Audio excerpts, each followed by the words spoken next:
आयुर्वेद परिचय में आयुर्वेद के अंतर्गत जो अष्टांग है, आयु का मान है, आयु का जो विभाजन है, ये बहुत महत्वपूर्ण बिंदु है। ऐसा नहीं कि इसको बहुत हल्के में लेंगे हम, इससे प्रश्न बनते ही बनते हैं और दिनचर्या से भी प्रश्न बनते हैं। ठीक है, क्लास शुरू करने से पहले कुछ स्टूडेंट के डाउट की बात करते हैं।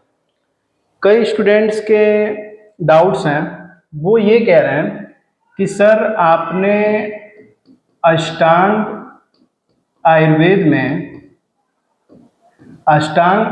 में सबसे पहले शल्य तंत्र बताया है, जबकि हम गूगल कर रहे हैं तो काय चिकित्सा बता रहा है। ठीक है, काय चिकित्सा बता रहा है। अधिकांशतः जो कैंडिडेट है उनका ये मतलब कि कहना है।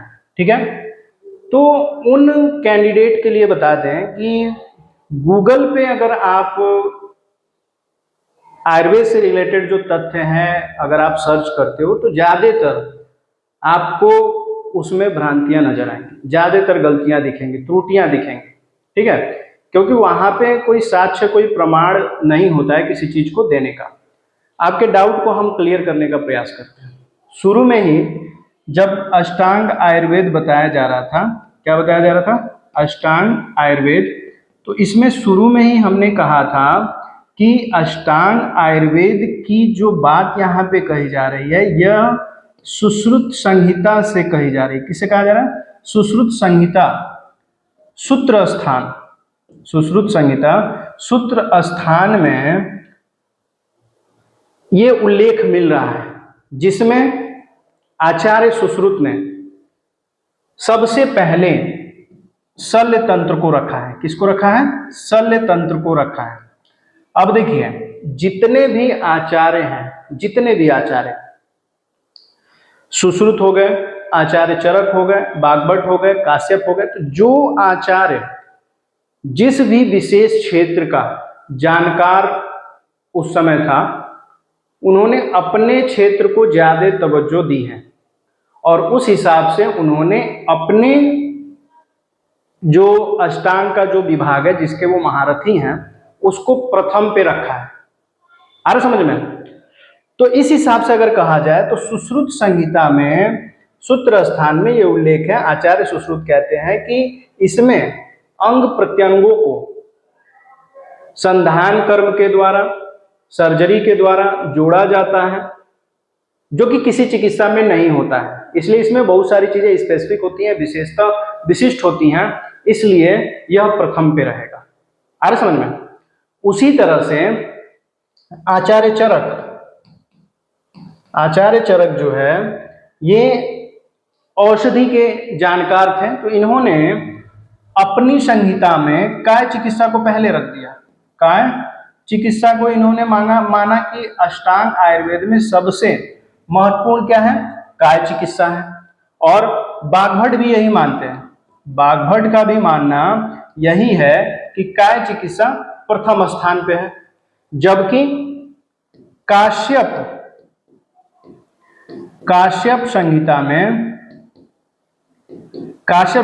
में जो प्रमुख ग्रंथ है काश्यप संहिता में, उन्होंने कौमार भृत्य को मान लिया है। किसको मान लिया है?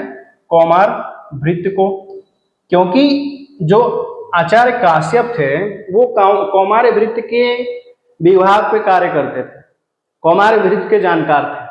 ठीक है, और इन्होंने कहा है कि प्रथम पे काय चिकित्सा रहेगी, प्रथम पे काय चिकित्सा।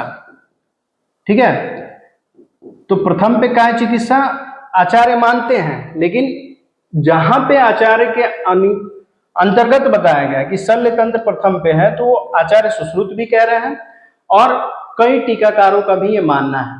ठीक है, तो जब तक साक्ष्य जो है सामने न हो, तब तक आप उत्तर को सही नहीं मानेंगे। ठीक है, यदि आप गूगल करोगे तो बहुत सारी चीजें जो है इधर उधर मिल जाएंगी, बहुत सारी चीजें जो है इधर उधर मिलेंगी। फिर आप अगर एग्जाम हॉल में बैठोगे तो क्वेश्चन आप गलत कर दोगे, क्वेश्चन के आंसर गलत करोगे और माइनस मार्किंग है, उसका आपको खामियाजा भुगतना पड़ेगा। तो अभी से हम आगाह कर दे रहे हैं कि जो भी चीज़ें आपको यहाँ पे दी जा रही हैं टोटली एनालाइज करके दिया जा रहा है, और अगर आपके डाउट बन रहे हैं तो उसको क्लियर करने का काम भी हम समय समय पे करते रहेंगे। ठीक है, तो आपको कंफ्यूज नहीं होना है, जो चीजें जैसे बताई जा रही हैं उनको उसी तरीके से तैयार कीजिए जिससे आपको लाभ मिलेगा। कुछ कैंडिडेट का ये मानना है कि सर मान लीजिए अगर आ गया कि अष्टांग आयुर्वेद में सबसे प्रथम चिकित्सा किसको मानी गई है, अष्टांग आयुर्वेद में प्रथम चिकित्सा किसको मानी गई है, तो देखिए अगर ऐसा प्रश्न पूछा जाता है और आचार्य उल्लेख नहीं होता तो ये प्रश्न जो है सब त्रुटिपूर्ण है।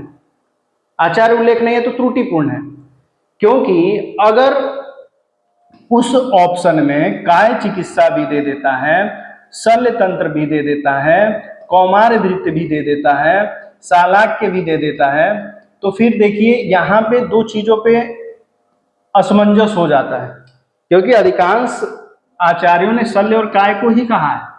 कौमार वृत्त तो प्रमुख हैं और इसके प्रमुख जो जानकार थे वो काश्यप ऋषि थे, काश्यप थे, तो उन्होंने इसको प्रमुख मान लिया है। तो कहने का मतलब यह है अगर ऐसे आएगा तो फिर क्वेश्चन ही गलत हो जाएगा, आ रहा समझ में, तो डाउट बनेगा। तो इसलिए जब जिस आचार्य के अंतर्गत पूछा जाए, सुश्रुत के अंतर्गत पूछा जाएगा तो शल्य प्रथम पे होगा, और अन्य आचार्य जैसे बागभट्ट का पूछा जाए, चरक का पूछा जाए तो काय प्रथम पे होगा। समझ में आ रही बात? इस तरह के प्रश्न अगर बनते हैं तब तो ठीक है, आचार्य के अंतर्गत आते हैं तो ठीक है, नहीं तो फिर क्वेश्चन फंसेगा। और ऐसे क्वेश्चन अगर फंसते हैं तो इनमें से किसी पे भी आपको जो सही लगे उस पर आप आंसर कर दीजिएगा। ये डाउटफुल होते हैं, गलत त्रुटिपूर्ण होते हैं, तो इस पर अगर आप प्रमाण या साक्ष्य देते हो संहिताओं का, या जो भी आपके पास किताबें हैं, जो भी साक्ष्य अगर देते हो तो उस पर नंबर मिलता है, सभी को मिलेगा। ठीक है, आपके पास प्रमाण नहीं है तब तक आपके बात को सत्य नहीं माना जाएगा। और गूगल के जो सर्च की बात है उसके पास कोई प्रमाण नहीं। हम टॉपिक पे चलते हैं। इस क्लास में हम कौन से टॉपिक कवर करने वाले हैं? टॉपिक कौन से हैं? इसमें हम कवर करेंगे वायु, वातायन, जल, जल शोधन विधियां,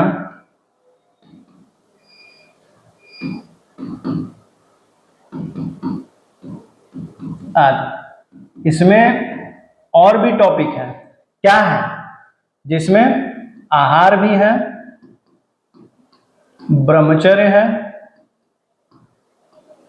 उपवास है।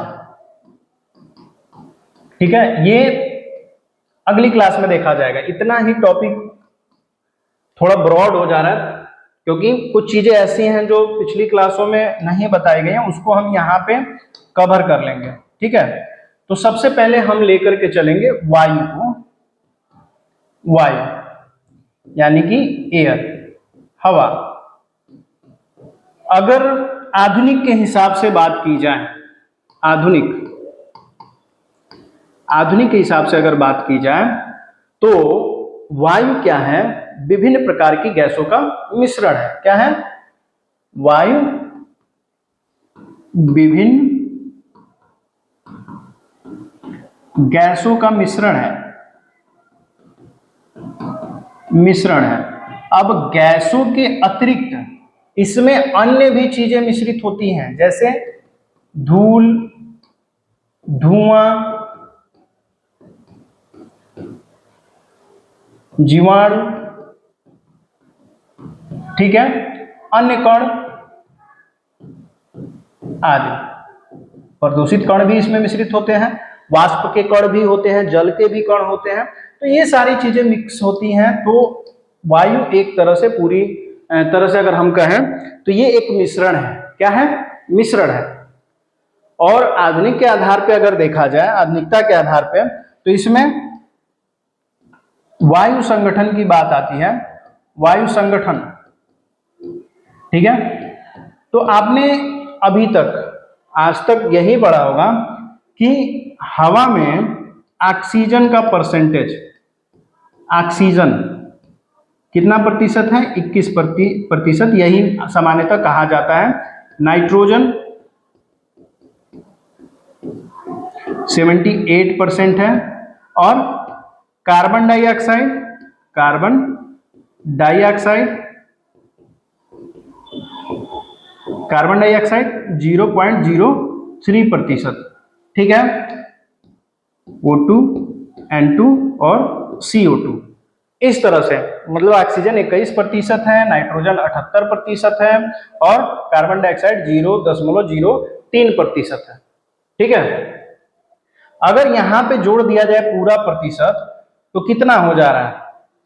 यहाँ पे टोटल अगर जोड़ा जाए तो 90, 70 और 20 90 और 8 1 9 मतलब कि 99 हो रहा है और 0.03% ये कार्बन डाइऑक्साइड है। और अन्य गैसों का परसेंटेज, अन्य गैसें जो बचा हुआ प्रतिशत है, अन्य गैसों का मिला जुला रूप इसमें होता है, जिसमें अन्य गैसों में क्या क्या आता है?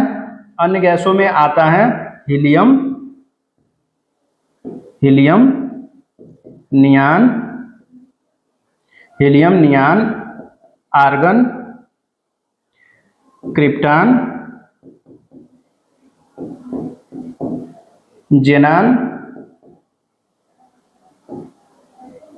ठीक है, ये भी गैसें होती हैं। इसके अतिरिक्त भी होता है जल वाष्प कण,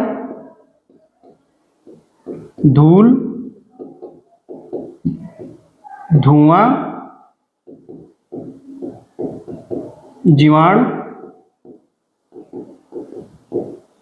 आदि। बहुत सारे सूक्ष्मजीवी भी इसमें होते हैं। ठीक है, तो ये आपने परसेंटेज पढ़ा है। लेकिन अगर तथ्यात्मक देखा जाए तो कई जगहों पे इस तरह के परसेंटेज नहीं देखने को मिलते हैं। सामान्यतः अगर सटीकता के आधार पे कहा जाए तो ऑक्सीजन का जो परसेंटेज होता है वो होता है 20.93% और नाइट्रोजन का परसेंटेज होता है 78.1% और कार्बन डाइऑक्साइड का जो प्रतिशत है ये सामान्यतः यही देखने को मिलता है। ठीक है, ये प्रतिशत देखने को अधिकांशतः सटीकता के तौर पे यही मिलता है। तो आपको करना क्या है, कंफ्यूजन भी नहीं होगा और एग्जाम में अगर इनमें से कुछ आ जाता है तो गड़बड़ भी नहीं होगा। ठीक है, अब ऐसा नहीं है कि आपको एग्जाम में ऑप्शन में 21% और 20.93% दोनों दे दे। ठीक है, दोनों में से कोई एक ही मिल सकता है, आपको दोनों याद करना है।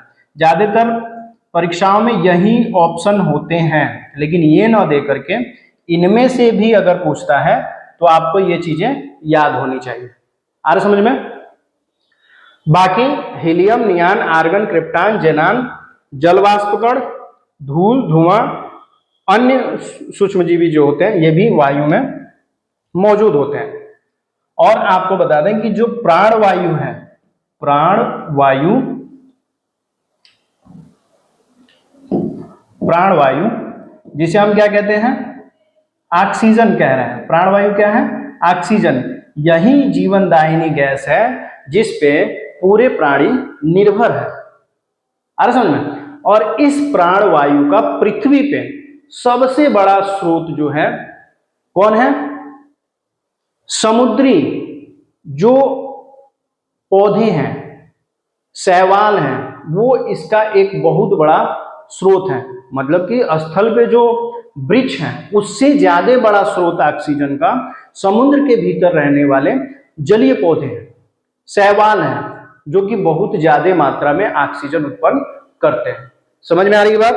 तो ये प्राणवायु, ऑक्सीजन जीवनदायिनी है और इसी पे पूरा मानव जीवन या जो भी प्राणीज है, जो जीव हैं, जीवन जी रहे हैं, वो इसके ऊपर डिपेंडेबल होते हैं। बाकी इसमें आपको बताने की आवश्यकता नहीं है। आपको ये भी पता है कि जो पौधे हैं वो प्रकाश संश्लेषण की प्रक्रिया के तहत भोजन तैयार कर लेते हैं। आपको पता है, अच्छे तरीके से पता है कि पौधे यानी कि प्लांट ये क्या करते हैं? फोटोसिंथेसिस करते हैं।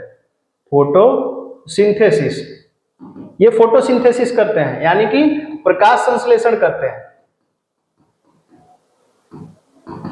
प्रकाश संश्लेषण कर रहे हैं। अब ये प्रकाश संश्लेषण की प्रक्रिया वही करते हैं जो हरे होते हैं, यानी कि जिनके पत्ते हरे हैं वही प्रकाश संश्लेषण करेंगे। कारण क्या है? क्योंकि हरे पत्ते में क्लोरोफिल होता है। क्या होता है? क्लोरोफिल होता है। हरित लवक जिसको कहते हैं, क्या कहते हैं, हरित लवक। अगर ये नहीं रहेगा तो फिर प्रकाश संश्लेषण की प्रक्रिया नहीं होगी, जिससे ये अपना भोजन नहीं बना पाएंगे पौधे। और ये जब भोजन बनाते हैं यानी कि दिन के समय में जब सूर्य रहेगा, सूर्य की उपस्थिति में ही ये भोजन बना पाएंगे, क्योंकि जब सूर्य रहता है तो ये क्लोरोफिल की सहायता से क्या करते हैं, भोजन बनाते हैं। और जब आप पत्ते को देखिएगा, पत्तों के निचले हिस्से को, तो पत्तों के निचले हिस्से में क्या पाया जाता है, स्टोमेटा, छोटे छोटे रोम छिद्र होते हैं, ये जिनको हम क्या कहते हैं, स्टोमेटा कहते हैं। स्टोमेटा ये छिद्र होते हैं जिनसे प्रकाश संश्लेषण क्रिया के दौरान ऑक्सीजन बाहर निकलता है और कार्बन डाइऑक्साइड ये अंदर की ओर ले जाते हैं। और समझ में, कार्बन डाइऑक्साइड अंदर जाता है और ऑक्सीजन बाहर आता है। कब, दिन में, कब, दिन में। और ये प्रक्रिया रात्रि में उल्टी हो जाती है, यानी कि इन्हें भी ऑक्सीजन ही चाहिए, ठीक है। और ये क्या छोड़ते हैं, कार्बन डाइऑक्साइड छोड़ने लगते हैं, ऑक्सीजन लेने लगते हैं और कार्बन डाइऑक्साइड छोड़ने लगते हैं। इसलिए रात्रि में पेड़ के नीचे सोने के लिए बुजुर्गों ने मना किया है, ठीक है। लेकिन कुछ ऐसे प्लांट हैं जो कि दिन और रात 24 घंटे ऑक्सीजन छोड़ते रहते हैं, जिसमें स्नेक प्लांट भी है जिसको आप सर्पगंधा कहते हो, पाम प्लांट भी है, मनी प्लांट भी है, ठीक है। तो ये कुछ ऐसे पौधे हैं कि जो लगातार ऑक्सीजन का आदान प्रदान करते रहते हैं, ठीक है, और कार्बन डाइऑक्साइड लेते हैं, लगातार ऑक्सीजन छोड़ते हैं। तो यहां पे बताने का मात्र एक यही उद्देश्य है कि ये जो चीजें हैं किसके ऊपर डिपेंडेबल कर रही हैं, परसेंटेज, जो प्रतिशतता है, जो प्रतिशतता है वो किसके ऊपर डिपेंड कर रही है, वो जो उत्पादक है उसके ऊपर डिपेंड कर रही है। उत्पादक नहीं रहेगा तो प्रतिशतता घट जाएगी। आ रहा समझ में, जहां पे खूब ज्यादा प्रदूषण हो जाए, खूब ज्यादा प्रदूषण हो जाए, अशुद्धियां हो जाए, तो सामान्य सी बात है ऑक्सीजन का प्रतिशत जो है घट जाएगा, समझ में आ रहा है। और नाइट्रोजन का प्रतिशत बढ़ने का मतलब क्या है, कृत्रिम तरीके से भी नाइट्रोजन दे रहे हैं आप पौधे में, यूरिया वगैरह डाल रहे हो। एक तो कृत्रिम तरीका हो गया और एक प्राकृतिक तरीका हो गया, जो कि राइजोबियम जैसे जो जीवाणु होते हैं जो कि पौधों के नोड्स में पाए जाते हैं, उनकी जड़ों के गुच्छों में पाए जा रहे हैं, और वो नाइट्रोजन प्राकृतिक तौर पे पौधों को देते हैं, जिनको सहजीवी कह रहे हैं। सिम्बियोसिस की प्रक्रिया के द्वारा पौधों को नाइट्रोजन वो देते रहते हैं। लेकिन हम खेत को जला देते हैं, उसमें रासायनिक जो चीजें हैं वो यूज करते हैं, तो ये बैक्टीरिया मर जाते हैं, जिससे नाइट्रोजन पौधों को प्राकृतिक रूप से नहीं मिल पाता है। जैसे नाइट्रोजन का परसेंटेज भी बढ़ सकता है अगर आप कृत्रिम तरीके से दे रहे हो, ज्यादा मात्रा में दे रहे हो तो। आ रहा समझ में, इस तरीके से समझ लीजिए कि आपको आपकी आवश्यकता से ज्यादा जो है पोषक तत्व मिल रहे हैं, तो शरीर फूल जाएगा ना, मोटा हो जाएगा। किसी एक चीज की या जो पोषक तत्व ले रहे हो उसकी अधिकता हो जाएगी, है ना। तो उसी तरह से परसेंटेज बढ़ सकता है, घट सकता है, जो उत्पादक है उसकी वजह से। आए समझ में। तो आधुनिक में क्या चीजें आपसे वायु के अंतर्गत पूछा जा सकता है, जिसमें आपको बताया गया कि वायु की परिभाषा, संगठन, इसके अतिरिक्त क्लोरोफिल के बारे में बताया गया, क्या करता है ये प्रकाश संश्लेषण की प्रक्रिया में, क्या कर रहा है, ये कार्बन डाइऑक्साइड को एब्जॉर्ब कर रहा है, सोख रहा है, और ऑक्सीजन जो है कहां से आ रहा है, बाहर, स्टोमेटा से बाहर की ओर आ रहा है, और इससे कार्बन डाइऑक्साइड को दिया भी जा रहा है। जब प्रकाश संश्लेषण की प्रक्रिया होगी तो क्लोरोफिल जरूरी है, अगर क्लोरोफिल नहीं है जिस पौधे में, वो प्रकाश संश्लेषण नहीं कर पाएगा। समझ में। जैसे अगर बैक्टीरिया की बात करें, बैक्टीरिया यानी कि जीवाणु, जीवाणु भी प्लांट है, क्या है, जीवाणु प्लांट है, ठीक है, जीवाणु प्लांट है। अब ये पौधा है लेकिन ये प्रकाश संश्लेषण नहीं कर रहा है, तो इसे भोजन बनाना, अपने आप बनाना, ये अपने आप भोजन नहीं बना पा रहा है, इसके लिए संभव ही नहीं है, अपने आप भोजन बना पाना संभव नहीं है, इसलिए ये किसी अन्य पे डिपेंड हो जा रहा है। तो एक तरह से पैरासाइट है, माइक्रो ऑर्गेनिज्म है लेकिन पैरासाइट हो जा रहा है, किसी के ऊपर डिपेंडेबल है, ये हमारे शरीर के ऊपर डिपेंडेबल है, अन्य जीवों के ऊपर डिपेंडेबल है, वहां से ये भोजन ग्रहण कर रहा है। अगर यही इसमें क्लोरोफिल होता तो ये क्या करता, अपना भोजन स्वयं बना लेता। आ रहा समझ में। तो ये चीजें हो गई। अब यहाँ पे हम जो मेन पॉइंट की बात कर रहे हैं, मेन पॉइंट वो क्या है कि वायु आयुर्वेद के हिसाब से, आयुर्वेद के हिसाब से वायु क्या है। तो परिभाषा आयुर्वेद में कहिए या आधुनिक में कहिए, परिभाषाएं सेम है। वायु एक तरह का मिश्रण है जिसमें विभिन्न प्रकार की गैसें पाई जाती हैं। ठीक है। अब वायु का जो उल्लेख है आचार्य सुश्रुत ने अपनी संहिता के सूत्र स्थान अध्याय 20 और श्लोक नंबर 23 और 30 में ये उल्लेख किया है। अब ये चीजें क्यों बताई जा रही है, ये चीजें क्यों बताई जा रही हैं? देखिए, जितने भी उच्च स्तरीय आयुर्वेद के एग्जाम होते हैं, उच्च स्तरीय जितने भी आयुर्वेद के एग्जाम होते हैं, एमडी लेवल के हो गए या बीएमएस के कॉम्पिटिटिव लेवल के जो हो गए, आयुर्वेद ऑफिसर के जो हो गए, उसमें संहिताओं के स्थान अध्याय आदि भी पूछे जाते हैं। लेकिन फार्मासिस्ट लेवल के देखे गए या स्टाफ नर्स लेवल के जो एग्जाम देखे गए उसमें ऐसे प्रश्न नहीं होते हैं। लेकिन आपको यहाँ पे बताने का क्या मतलब है कि आपको प्रमाण समझ में आए कि ये बात कही गई है, इन आचार्य ने कही है, यहाँ पे है ये। ठीक है। तो जैसे ही आप कोई प्रश्न फंसता है, कोई चीज फंसती है, ये प्रमाण के तौर पे आप बता सकते हो। आ रहा समझ में? प्रमाण के तौर पे आप इसको बता सकते हैं, इसलिए बताया जाता है। आप याद अगर आपसे हो जाए तो अच्छी चीज है, आप अगर याद कर सकते हो तो अच्छा है, बहुत अच्छा है। लेकिन ये संभव नहीं है कि आप सभी चीजें एक साथ याद कर रहे हैं। ठीक है, नहीं कर पाएंगे। तो इसमें वायु के बारे में आचार्यों का अलग अलग उल्लेख है। ठीक है। तो आयुर्वेद में वायु के गुणों का उल्लेख अलग अलग दिशा भेद के कारण, दिशा भेद के आधार पे है, दिशा भेद के आधार पर किया गया है। आ रही बात समझ में? यानी कि आयुर्वेद में अगर वायु के गुणों की बात करें तो यहाँ पे वायु के गुण दिशा भेद के आधार पे किए गए हैं, बताए गए हैं। परिभाषा वही है कि आयुर्वेद एक तरह से मिश्रित है, गैसों का एक मिश्रण है, जिसमें प्राणदायिनी जो वायु है वो ऑक्सीजन है। ठीक है, या उसे प्राण वायु आयुर्वेद में कह दिया गया। तो अलग अलग दिशा भेद के आधार पर वायु के गुण अलग अलग होते हैं। जैसे अगर हम पहले दिशा के आधार पर वायु की गुण की बात करें तो पूर्वी वायु,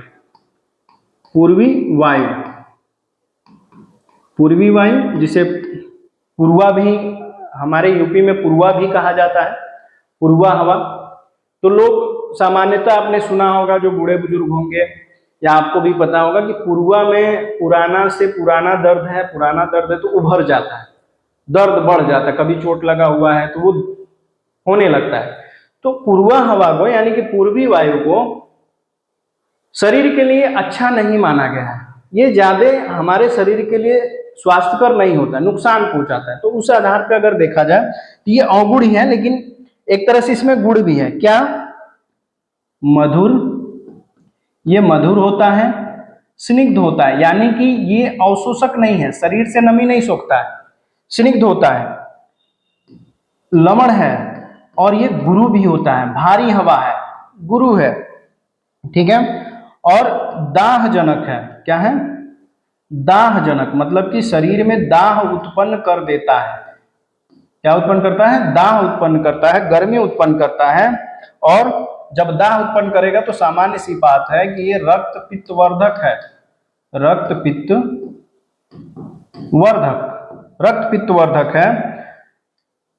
अगर कोई व्रण पीड़ित है, व्रण पीड़ित यानी कि किसी को व्रण हुआ है, फोड़ा फुंसी हुआ है, ठीक है, घाव हुआ है, अगर कोई व्रण पीड़ित है, क्षत से युक्त है, क्षत यानी कि आघात, चोट से पीड़ित है, चोट या आघात पहुंचा हो, किसी चीज से घाव लगा हो, छिद गया हो, गुद गया हो, ठीक है, तो छत से पीड़ित अगर कोई व्यक्ति है या विष से व्याप्त है, अगर कोई विष व्याप्त हो जाता है, अगर किसी ने विष पान कर लिया तो शरीर में गर्मी स्वतः ही उत्पन्न हो जाती है। तो कोई विष पीड़ित अगर है या कफ प्रकृति का है, कफ प्रकृति का है, तो इन सभी के लिए, इनके लिए ये क्या है, रोगवर्धक है। क्या है, रोगवर्धक। बात समझ में आ रही है? याद रखना है, पूर्वी वायु का गुण है, ये मधुर है, स्निग्ध है, लवण है, गुरु है। यहां से देखिए ये इसके अवगुण में आएगा। दाहजनक है, रक्त पित्त वर्धक है, रक्त पित्त को बढ़ाने वाला है। अगर कोई व्रण पीड़ित है, छत से युक्त है, चोट आदि से आघात पहुंचा है, कोई विष व्याप्त है, कफ प्रकृति का है, तो उसके लिए ये क्या हो जाता है, रोगवर्धक हो जाता है। उसी तरह से पूर्वी वायु के बाद अगर हम बात करें पश्चिमी वायु की, पश्चिमी वायु यानी कि पछुआ हवा, या पछुआ भी कहते हैं इसको, पूर्वा कहा जाता है और ये क्या हो गया, पछुआ हो गया। तो पछुआ हवा या पश्चिमी वायु, तो इसमें क्या होता है, ये विशद होता है। विशद कहने का मतलब है, विशद यानी कि स्वच्छ और निर्मल। क्या होता है, स्वच्छ या निर्मल, हम इसे कह सकते हैं। विशद का मतलब स्वच्छ और निर्मल हो गया। इसके अतिरिक्त ये क्या होता है, रूप,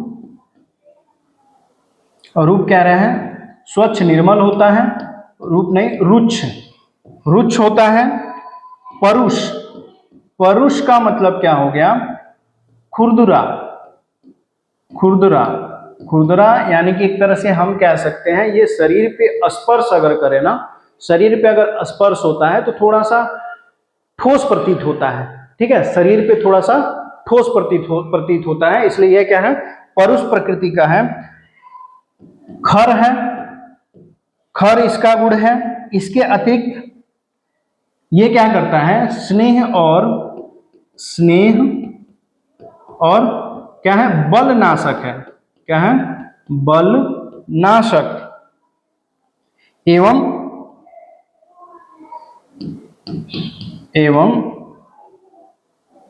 शरीर शोषक है। शरीर शोषक, आपको इसमें समझने की आवश्यकता नहीं है, ज्यादा दिमाग भी खपाने की आवश्यकता नहीं, बस यहां से समझिए कि ये रुच्छ है।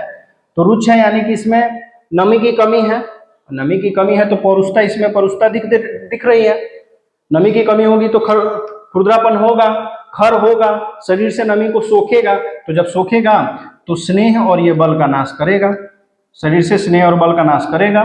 तो सामान्य सी बात है, ये शरीर का शोषक है, यानी कि शरीर को ये क्या करता है, स्निग्धता की कमी पहुंचाता है, स्निग्धता कम कर देता है, शरीर की तरलता स्निग्धता को कम कर देता है। जबकि यहाँ पे आपने देखा पूर्वी हवा स्निग्धता उत्पन्न करता है, स्निग्ध है ये, लेकिन दाह को भी उत्पन्न करता है, शरीर में गर्मी भी बढ़ाता है।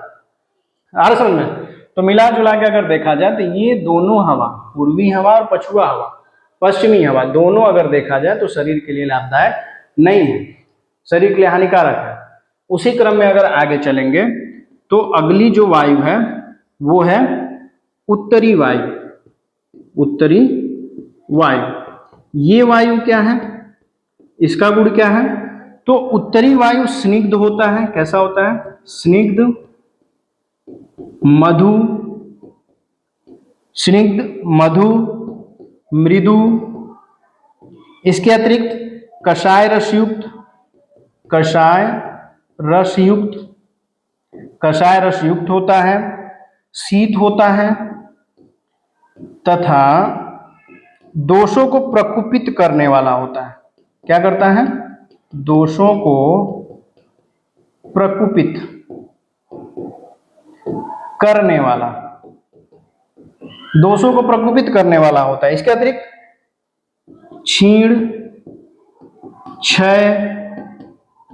क्षीण, क्षय एवं विष पीड़ित व्यक्तियों के लिए, पीड़ित व्यक्तियों के लिए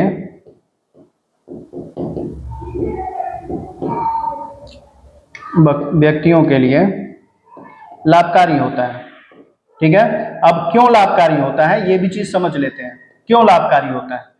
किन व्यक्तियों के लिए? क्षीण मतलब शरीर क्षीण हो गया है, क्षय मतलब शरीर में बहुत सारी चीजें जो है नुकसान हो रही है, या विष पीड़ित है, उनके लिए लाभदायक है। कारण क्या है? लाभदायक क्यों है? क्योंकि ये स्निग्ध है, मधु है, मृदु है और कषाय रस युक्त है, शीत भी है, शीतल है।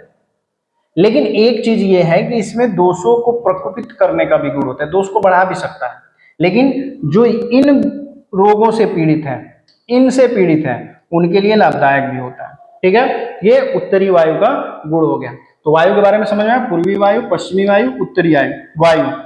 अब अगला जो है दक्षिणी वायु। दक्षिणी वायु कभी कभी ऐसा होता है ना कि हम लोग कहते हैं कि चारों दिशाओं से वायु बह रही है, तो चारों दिशाओं से वायु बह रही है तो एक तरह से वो हमारे लिए लाभप्रद नहीं है, वो नुकसानदायक है। ठीक है, चारों ओर से अगर आ रही है, कुछ लाभ भी दे रही है, कुछ नुकसान भी कर रही है, तो एक तरह से अगर देखा जाए तो लाभप्रद नहीं है। बस किसी एक निश्चित दिशा से अगर वायु बह रही है तो उस हिसाब से उसका शरीर पे असर होता है। ठीक है, तो दक्षिणी वायु की अगर बात करें तो ये किस तरह से हमारे शरीर पे लाभ पहुंचा रहा है या नुकसान कर रहा है? ये क्या होता है? मधुर होता है। कैसा होता है? मधुर और अविदाही। मधुर अविदाही, अविदाही का मतलब जो दाह उत्पन्न न करे। और कैसा होता है? मधुर होता है। इसके अतिरिक्त कषाय नुरस, कषाय नुरस, कषाय नुरस। इसके अतिरिक्त लघु, लघु भी होता है। चक्षुष्य है, चक्षुष्य यानी कि नेत्रों को लाभ पहुंचाने वाला है। ये वात को प्रकुपित नहीं करता है, वात को प्रकुपित नहीं करता है। जैसे लिखा जा रहा है उस तरह से आपको समझना है। वात को प्रकुपित नहीं करता है और रक्त पित्त शामक है। क्या है? रक्त पित्त शामक है। बात समझ में आई? ठीक है, तो सबसे लाभदायक जो वायु है, तुलना अगर किया जाए, सबसे लाभदायक जो वायु है वो है दक्षिणी वायु, उसके बाद से उत्तरी वायु। उस क्रम में अगर देखेंगे तो पश्चिमी और पूर्वी अंत में है, ज्यादा लाभ पहुंचाने वाले नहीं है, रोगियों के लिए तो कतई सही नहीं है। तो दक्षिणी वायु क्या है? मधुर है, अविदाई है, कषाय नुरस है, लघु भी है और चक्षुष्य है। नेत्र रोगों में बहुत ज्यादा लाभदायक है, या ये कह सकते हैं नेत्र के लिए बहुत ज्यादा लाभदायक है। वात को प्रकोपित नहीं करता है और रक्त पित्त का शामक है। बात समझ में आई? तो ये चारों दिशाओं से आने वाली जो वायु है उसके गुण है। आचार्यों का मानना है कि जो वायु है जिन दिशा से होकर के आ रही है उसके हिसाब से उसमें वो गुण होता है, और वो गुण हमारे शरीर में पहुंचाते हैं। अगर दोष रहेगा तो दोष पहुंचेगा, गुण होगा तो गुण पहुंचेगा। ठीक है, तो उस हिसाब से लाभ होता है या हानि होती है। इसके अतिरिक्त अगर देखा जाए तो कुछ वायु के दोष भी होते हैं। दोष, वायु दोष जो अशुद्ध वायु के अंतर्गत आते हैं। किसके अंतर्गत? अशुद्ध वायु। अगर दूषित वायु है तो उसे हम क्या कहेंगे? अशुद्ध वायु कहेंगे। जैसे अगर आधुनिक में अगर हम देखें, आधुनिक में देखें, प्राचीन की बात छोड़ दीजिए, आधुनिक में अगर देखा जाए तो क्या है? अशुद्ध वायु यानी कि दूषित वायु। दूषित वायु जिसको हम वायु प्रदूषण के अंतर्गत जानते हैं। क्या जानते हैं? वायु प्रदूषण, वायु प्रदूषण के अंतर्गत जान रहे हैं। तो जब भारी वाहन हो गए या अन्य व्हीकल, अन्य गाड़ियां हो गई, जब रोड पे चलती हैं तो उनसे आप देखते हैं कि धुआं निकलता है। चिमनियां हो गई, उनसे धुआं निकलता है। ठीक है, या कुछ हम जलाते हैं, प्लास्टिक वगैरह या जो भी चीजें अगर हम जला रहे हैं उससे जो धुआं निकल रहा है, और वो वायु में मिलकर के वायु को क्या कर देता है? प्रदूषित कर देता है। तो वो वायु दूषित हो जाते हैं। और ये श्वास पीड़ित जो रोगी हैं, अस्थमा जिनको है, श्वास है, काश है, उनके लिए बहुत ज्यादा हानिकारक है। त्वचा के लिए भी बहुत ज्यादा हानिकारक है। त्वचा के संपर्क में वायु आएगी, बहुत ज्यादा नुकसान पहुंचाएगी। यहां तक कि फेफड़ों के कैंसर, रक्त का कैंसर, ये सब इन वायु के कारण ही होता है। धीरे धीरे ये क्या हो रहा है, वायु बहुत ज्यादा प्रदूषित होती जा रही है, क्योंकि हमने आधुनिकता के चक्कर में बहुत सारी चीजें क्या कर दी हैं, प्रकृति से जो चीजें मिल रही थी उसे ही हम क्या कर रहे हैं, नुकसान पहुंचा रहे हैं, बिल्डिंगें बना रहे हैं, पेड़ पौधे आदि जो है काट दे रहे हैं। कभी कभी ऐसा होता है कि प्रकृति के वजह से भी वायु प्रदूषित हो जाती है, जिसमें ज्वालामुखी विस्फोट भी आता है, जंगलों में स्वतः जो आग लग जाती है उससे भी कार्बन डाइऑक्साइड का बहुत ज्यादा मात्रा में वायु में घुल जाता है, उससे वायु प्रदूषित हो जाती है। बहुत सारे कारण हैं, लेकिन प्राचीन में अशुद्ध जो वायु है उसका उल्लेख चरक संहिता में स्पष्ट रूप से मिलता है। कहां पे, चरक संहिता के विमान स्थान, ठीक है, विमान स्थान अध्याय 3 और श्लोक 6 में ये उल्लेख मिलता है। और अगर कहा जाए तो स्पष्ट जो विमान स्थान में जो अध्याय है वो है जनपदों ध्वंस, आपने पढ़ा भी होगा, जनपदों ध्वंस, ये इंपॉर्टेंट भी है, जनपदों ध्वंस पढ़ाया भी जाएगा। जनपदों ध्वंस में किया है, यानी कि अगर आप अशुद्ध वायु या वायु के दोष के बारे में पढ़ें तो आचार्य चरक ने अशुद्ध वायु या वायु दोष का उल्लेख चरक संहिता विमान स्थान जनपदों ध्वंस अध्याय 3 और श्लोक 6 में इसका उल्लेख ये करते हैं। क्या कहते हैं ये कहते हैं कि जो दूषित वायु होती है, दूषित वायु कैसी होती है, दूषित वायु होती है अनारोग्य कारक,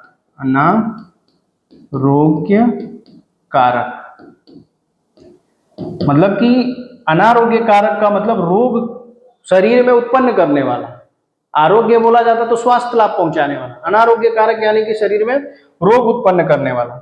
ये कैसे होते हैं, ऋतुओं के विपरीत गुण वाली जो दूषित वायु होती है उनका गुण ऋतुओं के विपरीत होता है। मतलब यदि शरद ऋतु है तो उसके उल्टा उसका गुण होगा, अगर ग्रीष्म है हवा गर्म होनी चाहिए तो शीतल अगर हवा है तो ऋतु विपरीत हो जाएगा, ठीक है। तो ऋतुओं के विपरीत होते हैं ये, अधिक स्थिर या अधिक वेग वाले होते हैं, अधिक स्थिर या अधिक वेग, मतलब बहुत धीरे या बहुत तेज भी अगर ये हवा चल रही है तो उसे भी हम दूषित ही कहेंगे, ठीक है। या अधिक रुक्ष हो, मतलब कि अधिक नमी की कमी हो, अधिक अगर रुक्ष है,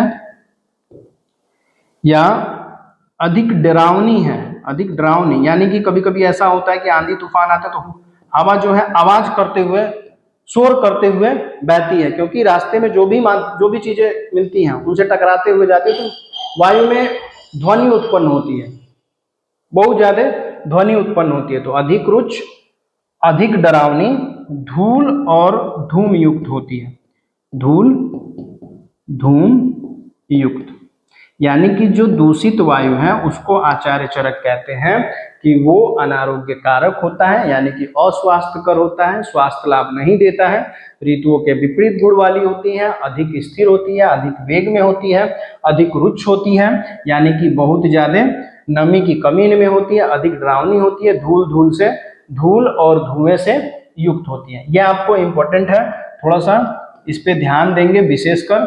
और यहाँ पे जो अभी आपको बताया गया ना वायु के जो गुण हैं ये भी इम्पोर्टेंट है, इस पे भी ध्यान देंगे, ज्यादा डिफिकल्ट नहीं है, अगर आप चाहें तो याद भी हो जाएगा, ठीक है। बाकी नोट्स तो दिया ही जाएगा, आप उसे प्रिंट करके इजिली पढ़ भी सकते हो। इस तरीके से आपको जो नोट्स दिए जा रहे हैं ना बहुत ईजी वे में आप उसको प्रिंट करा करके पढ़ सकते हैं। और जो नोट्स दिए जा रहे हैं थोड़ा सा डिटेल में भी दिया जाता है, और कुछ ऐसी चीजें होती हैं जो डिटेल में नहीं देनी चाहिए तो उसको शॉर्ट में भी करके दिया जा रहा है, ठीक है।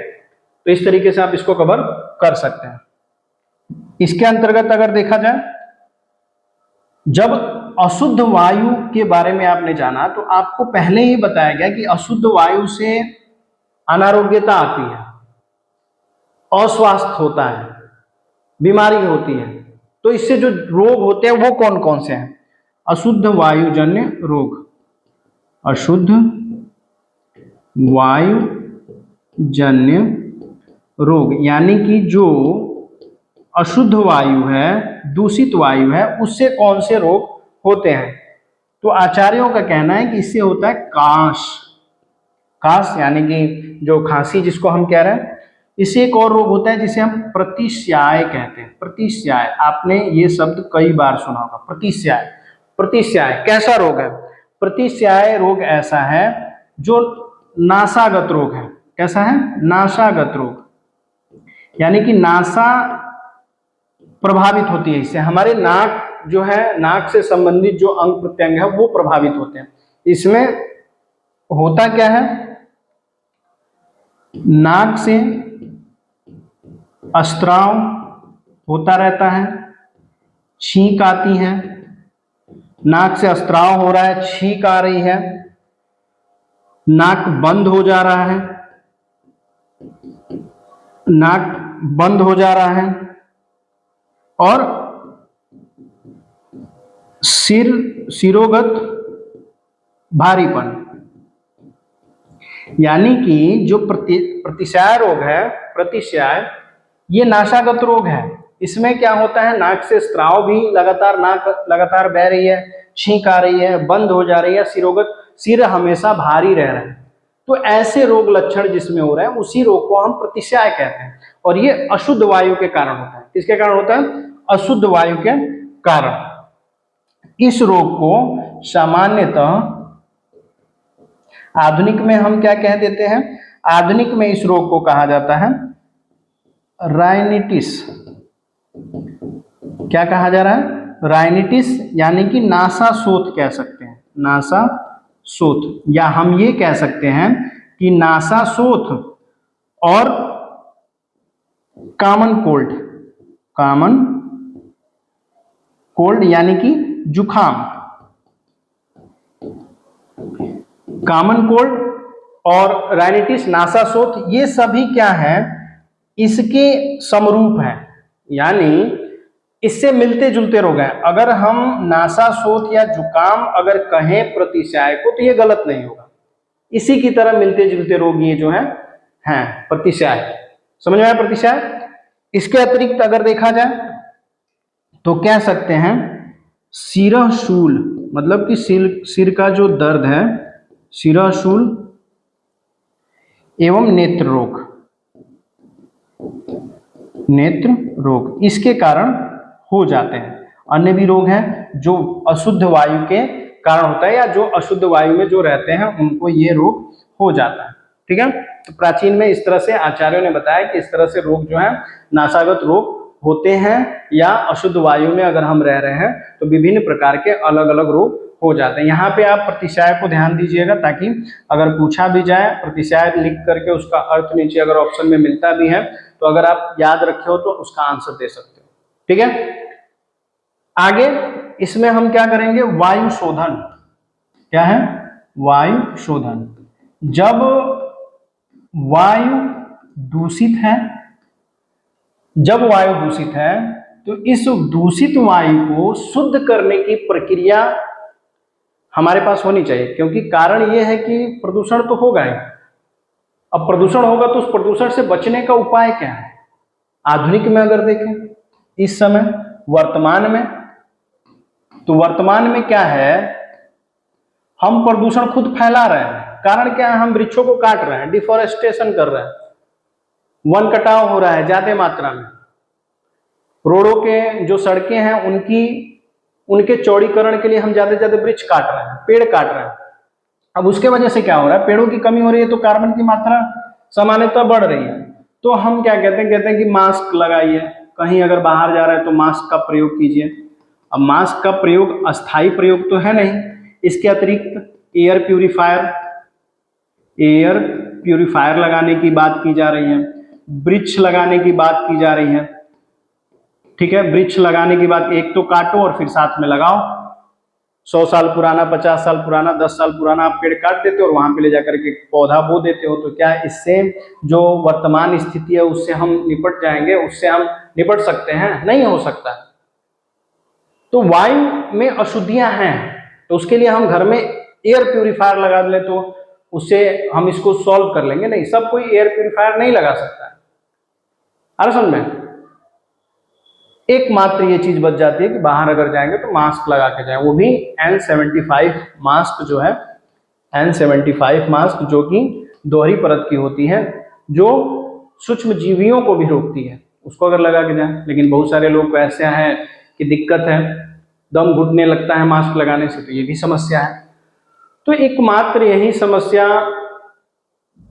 जो है, इसका निपटारा एकमात्र उपाय बस यही है कि हम अगर वृक्ष नहीं काटते हैं, किसी भी चीज को जो पॉलीथीन वगैरह कहीं भी खुले में नहीं जलाते हैं, तो कुछ हद तक हम चीजों को कंट्रोल में कर सकते हैं। ठीक है, वर्तमान में तो बहुत स्थिति बिगड़ चुकी है, लेकिन प्राचीन काल में वायु शोधन के लिए आचार्यों ने क्या चीजें कही, क्या होता था? तो प्राचीन काल में आचार्य कहते थे कि हमें धुआं करना चाहिए कुछ ऐसी चीजों के साथ जिससे वायु शुद्धि हो जाती है। दुर्गंध अगर वायु में है, अगर वायु में अलग अलग सूक्ष्मजीवी हैं, नुकसान पहुंचा रहे हैं, तो उसके लिए हमें वायु शोधन करना चाहिए। और वायु शोधन के लिए अलग अलग उपाय आचार्यों ने बताए हैं। और वायु शोधन का उपाय आचार्य सुश्रुत ने अपनी संहिता के कल्प स्थान में, कहां पे? कल्प स्थान मतलब कि सुश्रुत ने अपनी संहिता में कल्प स्थान, जहां पे औषधियों के प्रयोग की बात आती है, वो कल्प स्थान में चीजें जो है उल्लेखित होते हैं। तो कल्प स्थान अध्याय 3 और श्लोक 17 में ये इसका उल्लेख करते हैं। ठीक है, उसी तरह से ये क्या कहते हैं कि लाछा, क्या कह रहे हैं? लाछा। अब लाछा क्या है? लाछा जो लाख के कीट मतलब कि लाख के कीड़े होते हैं, जो पेड़ पे उसकी छाल को काटते हैं, छोटे छोटे कीड़े होते हैं, और काट करके उस पेड़ से, किसी भी पेड़ से राल बाहर आता है, रेजिन बाहर आता है, गोंद कह सकते हैं, उनके काटने से, कुतरने से रेजिन बाहर आता है। उसी रेजिन को हम क्या कहते हैं? लाछा कहते हैं। क्या कहते हैं? लाछा। तो लाख के कीट द्वारा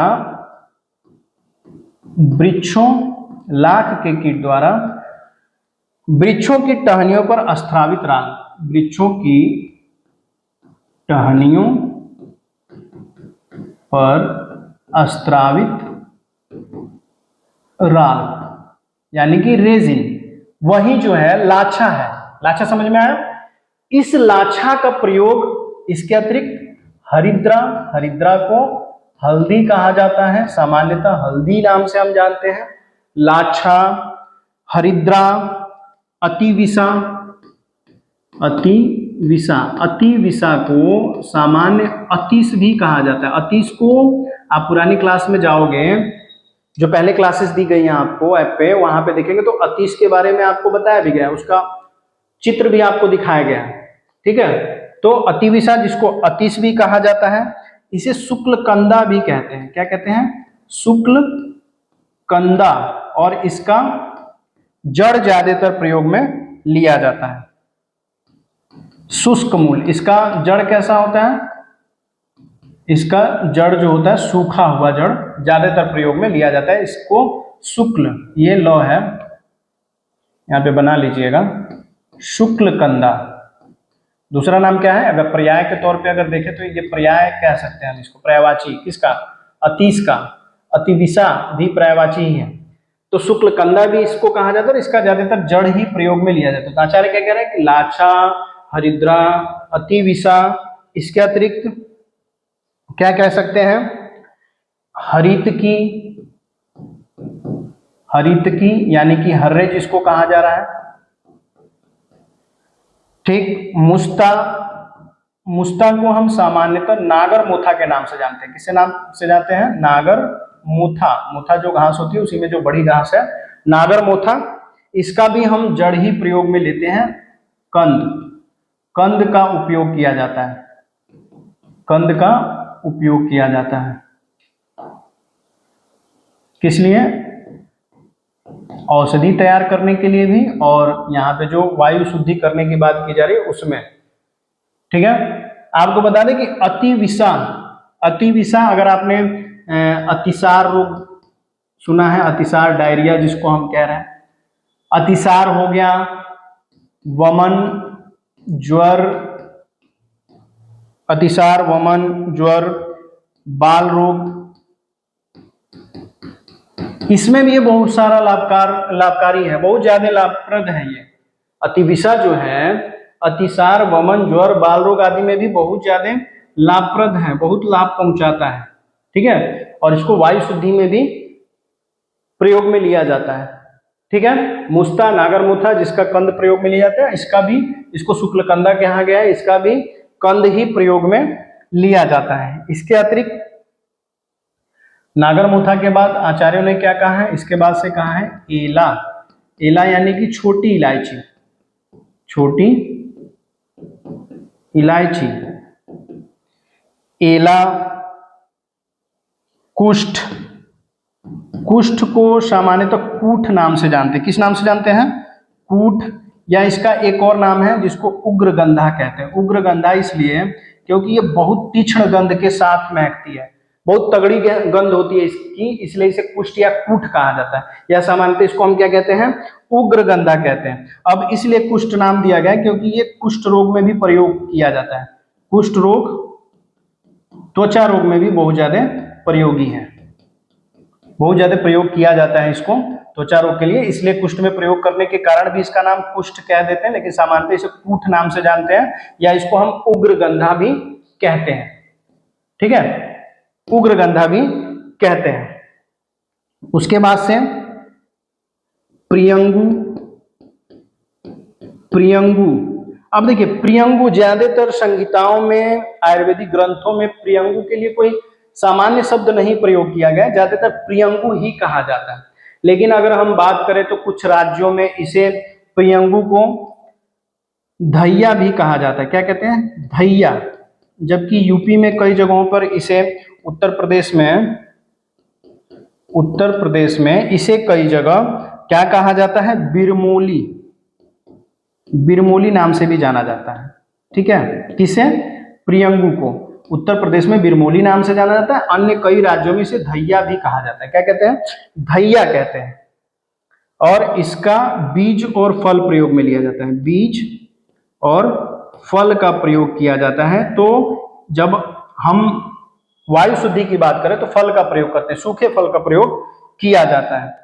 ठीक है, इसे जलाकर वायु को शोधित करें या वायु को शुद्ध करें।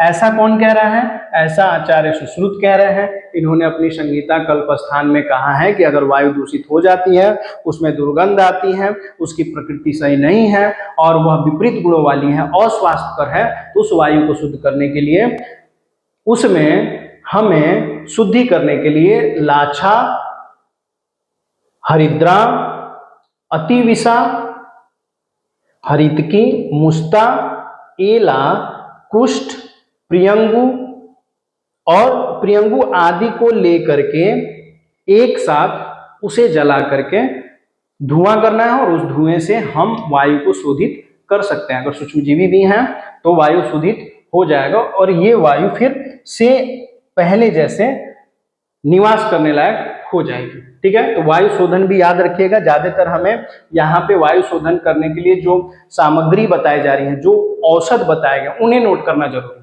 ठीक है, उनके सामान्य तरीके से समझने के लिए हमने यहाँ पे हिंदी में भी सारी चीजों को आपको समझा दिया है, याद कर लीजिएगा। ठीक है,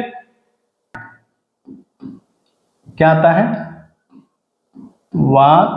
वातायन, वातायन, वातायन की अगर बात करें तो वात और अयन, वात और अयन, दो शब्दों से मिलकर के ये जो शब्द है बन रहा है। वात यानी कि वायु, और अयन यानी कि मार्ग।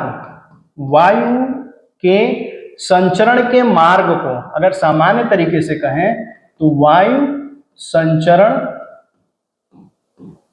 का मार्ग, वायु संचरण का मार्ग ही क्या है? वातायन है, जिसको हम इस समय आधुनिक में हम क्या कह सकते हैं? वेंटिलेशन कह सकते हैं, रोशनदान कह सकते हैं।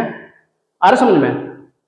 तो रोशनदान या वेंटिलेशन सामान्यतः अगर कहा जाए तो आयुर्वेद में उसी को वातायन कहा जा रहा है, यानी कि वातायन वायु के संचरण का मार्ग। तो इसमें वातायन का सामान्य सा परिचय ही कवर करना है। क्यों ये लाभप्रद है, ये क्या होता है, किस लिए इसे हमें घरों में या आतुरालयों में लगाना चाहिए, कितनी संख्या में होना चाहिए, ठीक है, ये सारी चीजें हैं। इससे प्रश्न बन सकते हैं, लेकिन ज्यादा इंपॉर्टेंट हम इसको नहीं देंगे, ज्यादा इंपॉर्टेंस नहीं देंगे, बस कुछ चीजें समझने के लिए हम लिख देते हैं। हमने पहले ही बता दिया कि वायु संचरण का मार्ग यानी कि प्रवेश का मार्ग, मतलब वायु जहां से प्रवेश करे और निर्गमन करे। निर्गमन यानी कि अंदर भी जाए और बाहर जाए, भीतर और बाहर जाने का जो मार्ग है वायु के, वो क्या है? वातायन है।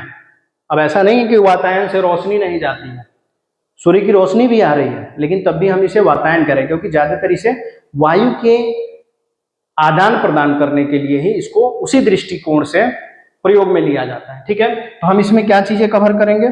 सबसे अगर सरल अर्थ अगर हम देखें, सामान्य अर्थ, तो हम यहाँ पे बताएं अभी आपको, वातायन यानी कि वात और अयन से ये बन रहा है, ठीक है। तो अर्थ यही हो गया कि वायु के प्रवेश और निर्गमन का मार्ग, वायु के प्रवेश और निर्गमन का मार्ग वातायन है, ठीक। इस तरह से आप समझ गए। अगर इसमें देखा जाए तो इसका महत्व भी आता है कि वातायन का महत्व क्या है, क्यों ये महत्वपूर्ण है? तो महत्वपूर्ण इसलिए है क्योंकि इससे वायु का आदान प्रदान हो रहा है। महत्व क्यों इसलिए है? क्योंकि इससे वायु का आदान प्रदान हो रहा है, इसलिए ये महत्वपूर्ण है। तो हम लिख सकते हैं कि आयुर्वेद में स्वस्थ रहने, आयुर्वेद में स्वस्थ रहने के लिए वायु, कौन सी वायु? शुद्ध वायु,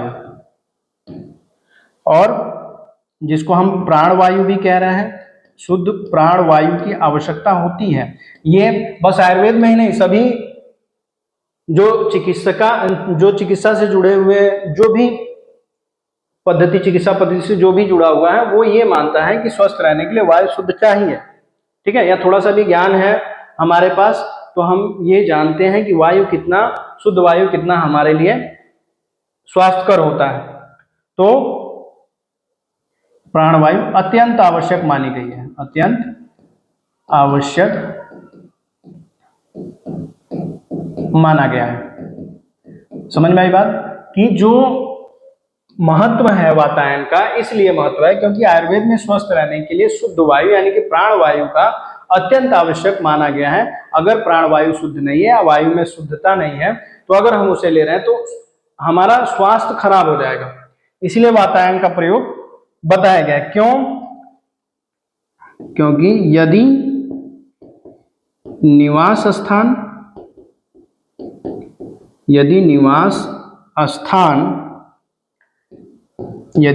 स्थान में उचित वातायन न हो तो दूषित वायु, धुआं, दुर्गंध दुर्गंध एवं रोगजनक तत्व, रोगजनक तत्व एकत्रित हो जाते हैं।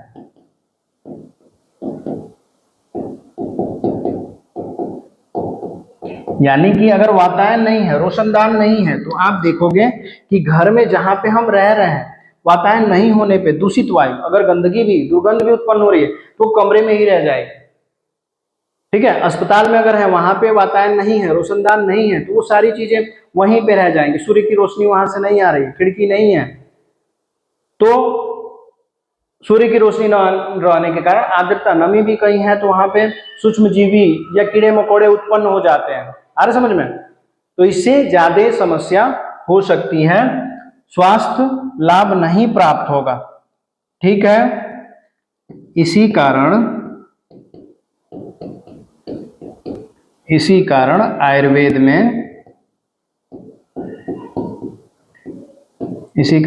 में क्या किया गया है? गृह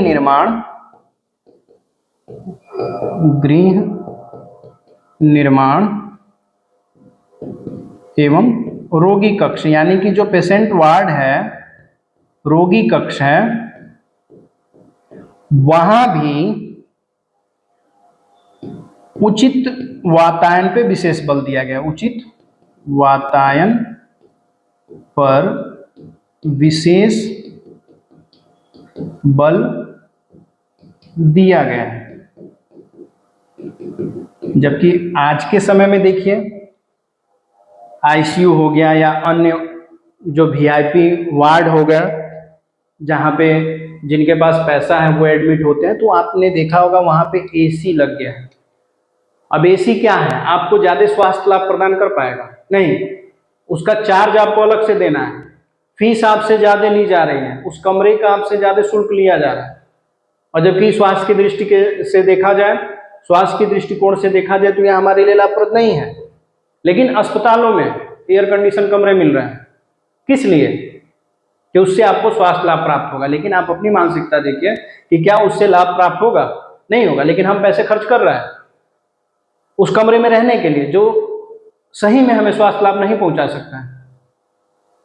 तो ये ज्ञान की विविधता के कारण हो रहा है। ठीक है, अब इसमें बात आती है वातायन क्यों प्रयोग में लिया जा रहा है? उद्देश्य की। उद्देश्य क्या? उद्देश्य है इसका, तो उद्देश्य इसके कुछ हैं, जिससे क्या है? शुद्ध वायु प्रवेश करे, शुद्ध वायु का प्रवेश हो, इसलिए इसका प्रयोग किया जाता है। कमरा हो या वार्ड हो, उसमें शुद्ध वायु प्रवेश करे, दूषित वायु का निष्कासन हो, दूषित वायु का निष्कासन, अगर हवा दूषित हो रही है तो वो बाहर जाए, खराब वायु बाहर निकलने के लिए भी इसका प्रयोग किया जा रहा है, प्रकाश प्रवेश करने के लिए भी इसका प्रयोग है। इसके अतिरिक्त आर्द्रता नियंत्रण के लिए, आर्द्रता नियंत्रण के लिए, यानी कि कमरे में नमी न रहे जिससे सूक्ष्मजीवी या कीड़े मकोड़े न उत्पन्न हो, और संक्रामक रोगों की रोकथाम के लिए, संक्रामक रोगों की रोकथाम के लिए। ठीक है, अब संक्रामक रोगों की रोकथाम कैसे होगी? अगर वातायन है तो संक्रामक रोगों की रोकथाम हो जाएगी। कारण यह है कि एक ही कमरे में सूक्ष्मजीवी या जो भी संक्रामक रोग फैलाने वाले जो जीवी हैं वो ज्यादा मात्रा में एकत्रित नहीं होंगे, वो वायु मार्ग से बाहर चले जाएंगे। ठीक है, तो कुछ अच्छे जीव जो सूक्ष्मजीवी हैं वो भी आ जाएंगे और ये बाहर जाएंगे, तो इनकी मात्रा उस हिसाब से नहीं होगी जिससे रोग ज्यादा फैले। ठीक है, इसलिए वातायन की आवश्यकता होती है। तो उद्देश्य इसका यही है कि शुद्ध वायु प्रवेश करे, दूषित वायु का निष्कासन हो, प्रकाश प्रवेश हो, आर्द्रता का नियंत्रण हो और संक्रामक रोगों की रोकथाम हो। इसके अतिरिक्त क्या है? अच्छे वातायन की विशेषताएं, वातायन की विशेषताएं मतलब अगर वातायन अच्छा है तो उसमें क्या चीजें विशेषकर देखने को मिलती हैं? कौन सी चीजें देखने को मिलती हैं जिसमें सबसे पहले नंबर आता है पर्याप्त संख्या, पर्याप्त संख्या में हो। अब इसका कहने का मतलब ये नहीं है कि एक छोटा सा कमरा और उसमें 10 हम वातायन लगाते हैं, ऐसा नहीं है। छोटा है तो 1 या 2 चलेगा, मतलब संख्या उस हिसाब से रहनी चाहिए जितना कमरे का लंबाई चौड़ाई हो, जितना बड़ा है। ऐसी दिशा में हो, ऐसी दिशा में हो कि शुद्ध वायु अधिकतम प्रवेश करे, शुद्ध वायु अधिकतम प्रवेश करे। समझ में आ रही है बात? ऐसी दिशा में, ऐसा नहीं कि आपके घर के एक साइड में नाली है या कचरा फेंका जा रहा है और आपने उसी डायरेक्शन में वातायन बनवा लिया है। जिधर पेड़ पौधे हैं, अच्छी वायु आने की संभावना है, उधर आप वातायन लगा सकते हैं, ठीक है। उसी तरह से सूर्य का प्रकाश भीतर आ सके, भीतर आ सके। फिर कमरे में वायु निरंतर, कमरे में वायु निरंतर बनी रहे। वायु क्या हो? वायु निरंतर बनी रहे।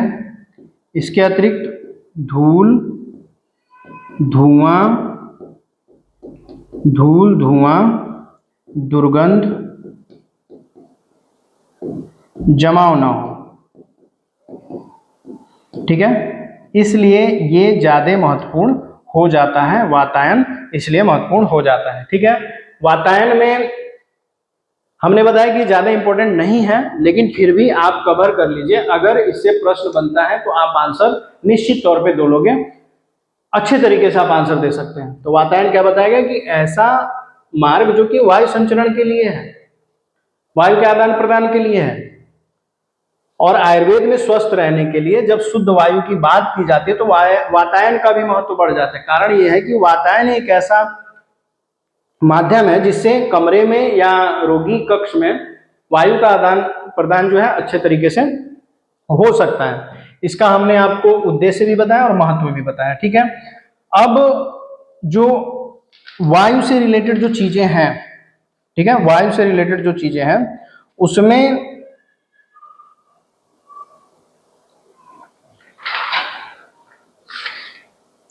तो आपने क्या देखा यहाँ पे कि अच्छे वातायन की विशेषता, यहाँ पे जो टॉपिक है क्लियर हो जाता है। अब इसके बाद से जो टॉपिक आएगा वो आएगा जल का। किसका टॉपिक आएगा? जल।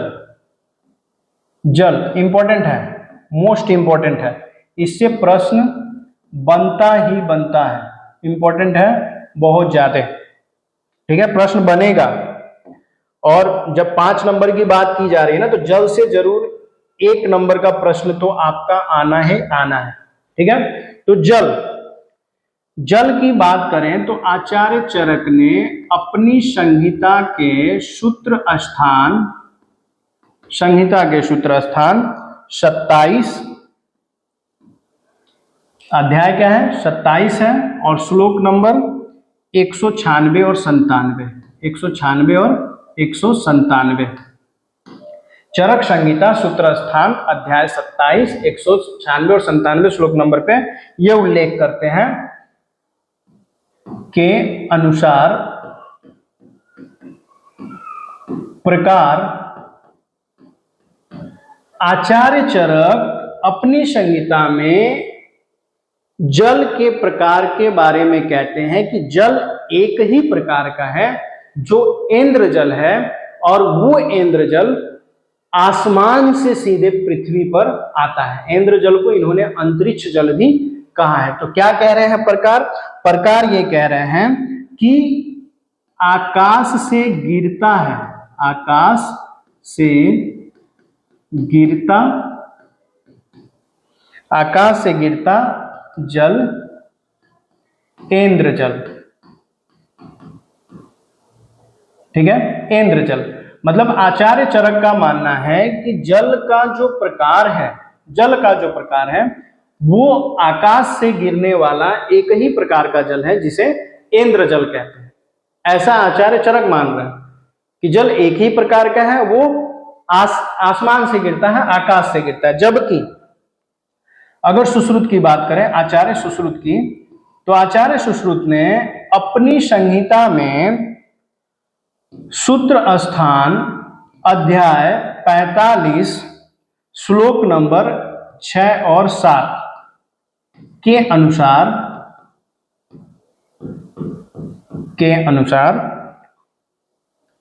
जल दो प्रकार के हैं, जल दो प्रकार के हैं। मतलब आचार्य सुश्रुत के अनुसार इन्होंने अपनी संहिता में उल्लेख किया है कि जल जो है दो प्रकार का होता है।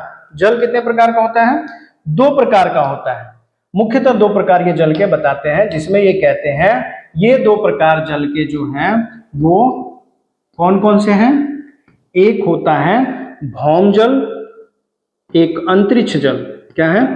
अंतरिक्ष जल और भौम जल। भौम यानी कि जो भूमि पर है, और अंतरिक्ष यानी कि जो आसमान से, जो वर्षा का जल। ये कह रहे हैं कि दो प्रकार के जल होते हैं। लेकिन आगे इन्होंने अंतरिक्ष जल के 4 विभाग बता दिया है और भौम जल के 7 विभाग किए हैं, 7 भाग किए हैं। अंतरिक्ष जल के जो 4 भाग हैं उसमें ये कहते हैं कि धार है, कार है, धार, कार, तौसार और हेमवती। समझ में आई बात?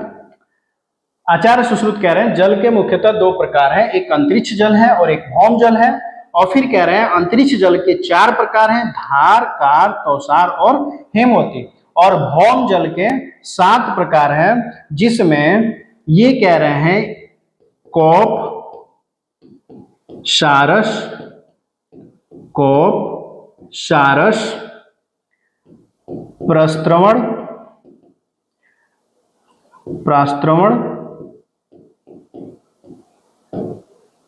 चौंट्य,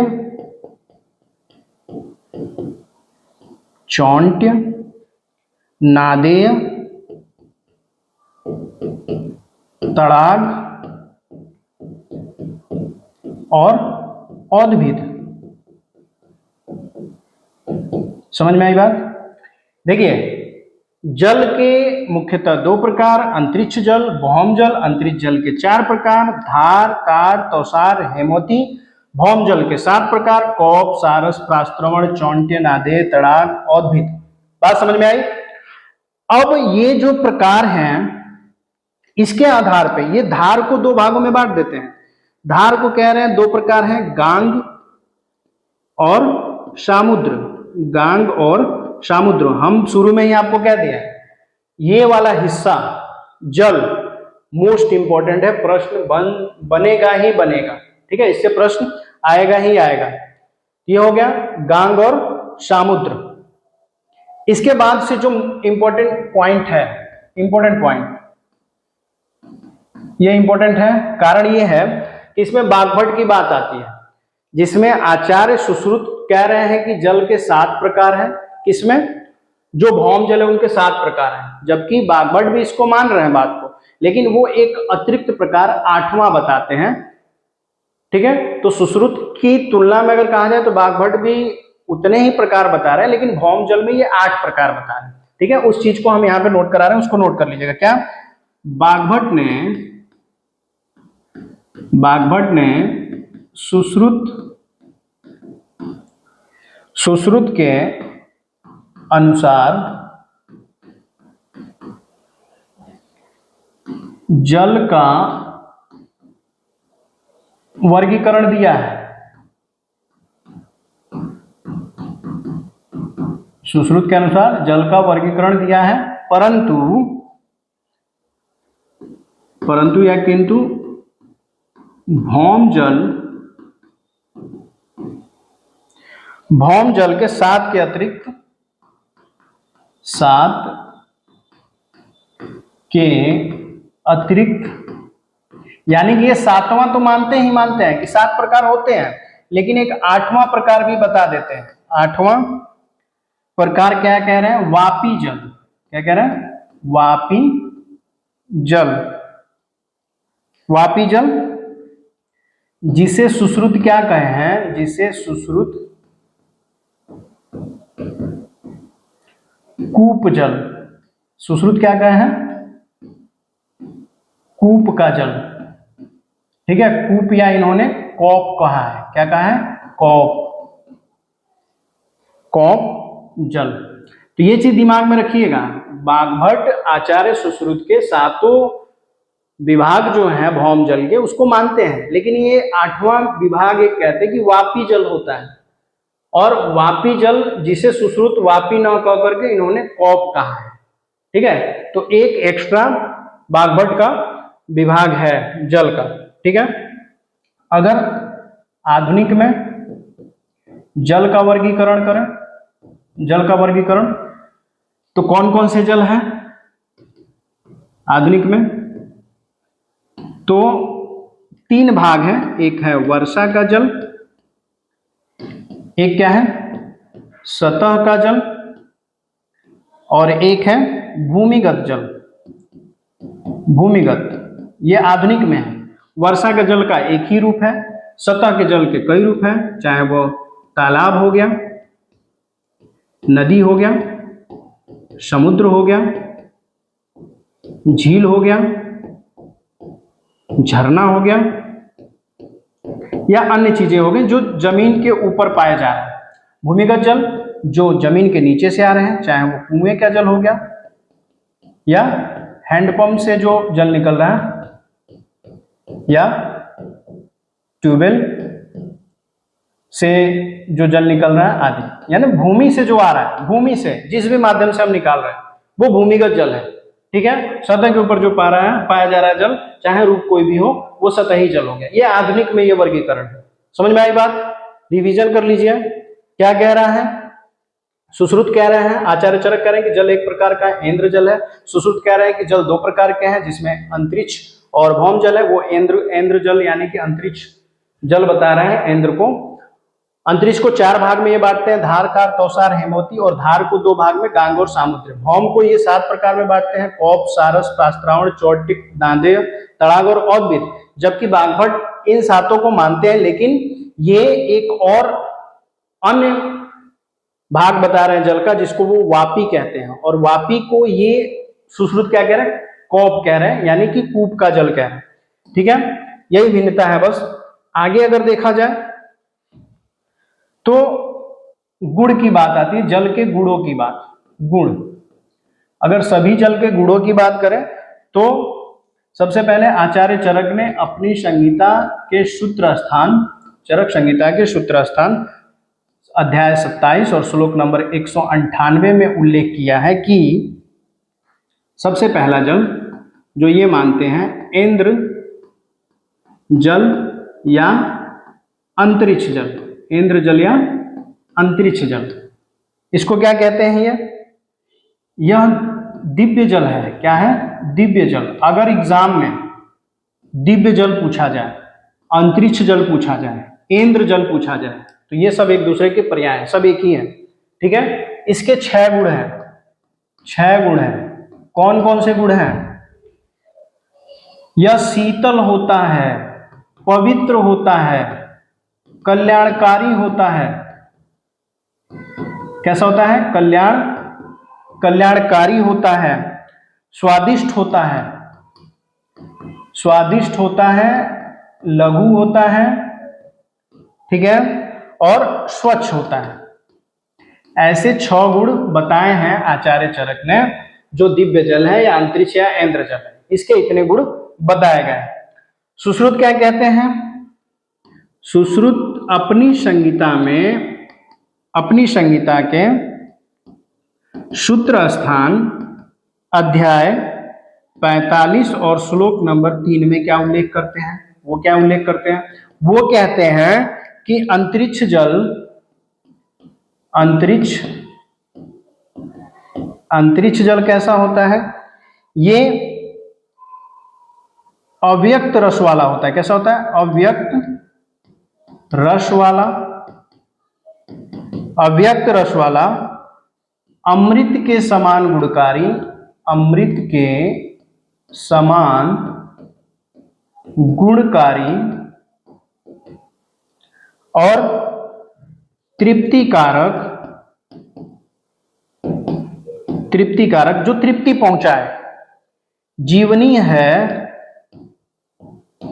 जीवनी है, शरीर को धारण करने वाली है यानी कि शरीर धारक है, आश्वासजनक है, आश्वासजनक है, आश्वासजनक का मतलब वही चैन की सांस दिलाने वाला, श्रम यानी कि थकावट, क्लम, क्लम क्या होता है?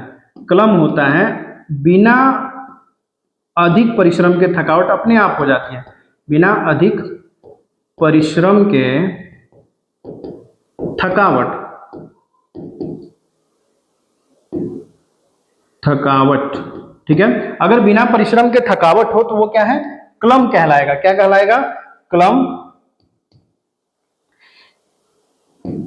प्यास, मद, मूर्छा, मूर्छा, तंद्रा, तंद्रा भी थकावट है लेकिन ये थकावट क्या है? आंशिक रूप से हो रही है, एक्चुअल में ये थकावट है, ठीक है। एवं दाह, दाह शांत करने वाला, करने वाला, दाह शांत करने वाला एवं अत्यंत पथ्यकारक, अत्यंत पथ्यकारक है। समझ में आई बात? क्या कहा गया?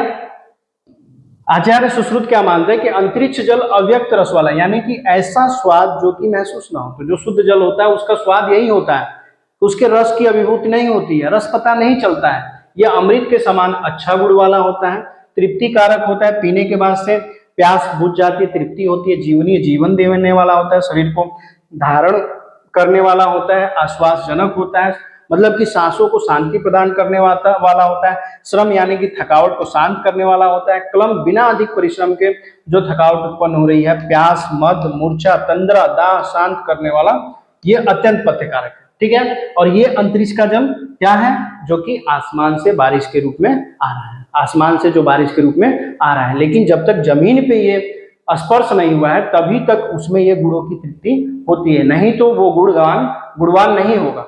अरे बात समझ में?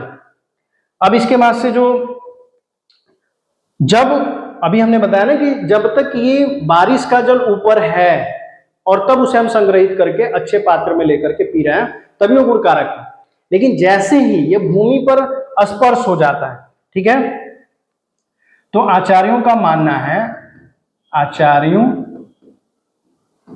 के अनुसार क्या है? आचार्यों के अनुसार भूमि पर गिरकर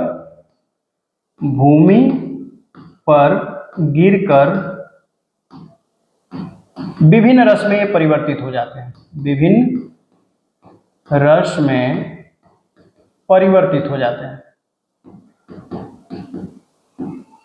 ठीक है, विभिन्न रस में ये परिवर्तित हो जाते हैं।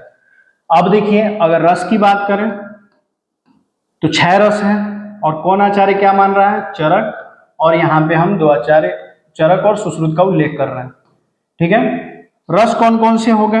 रस हो गया मधुर, फिर अम्ल,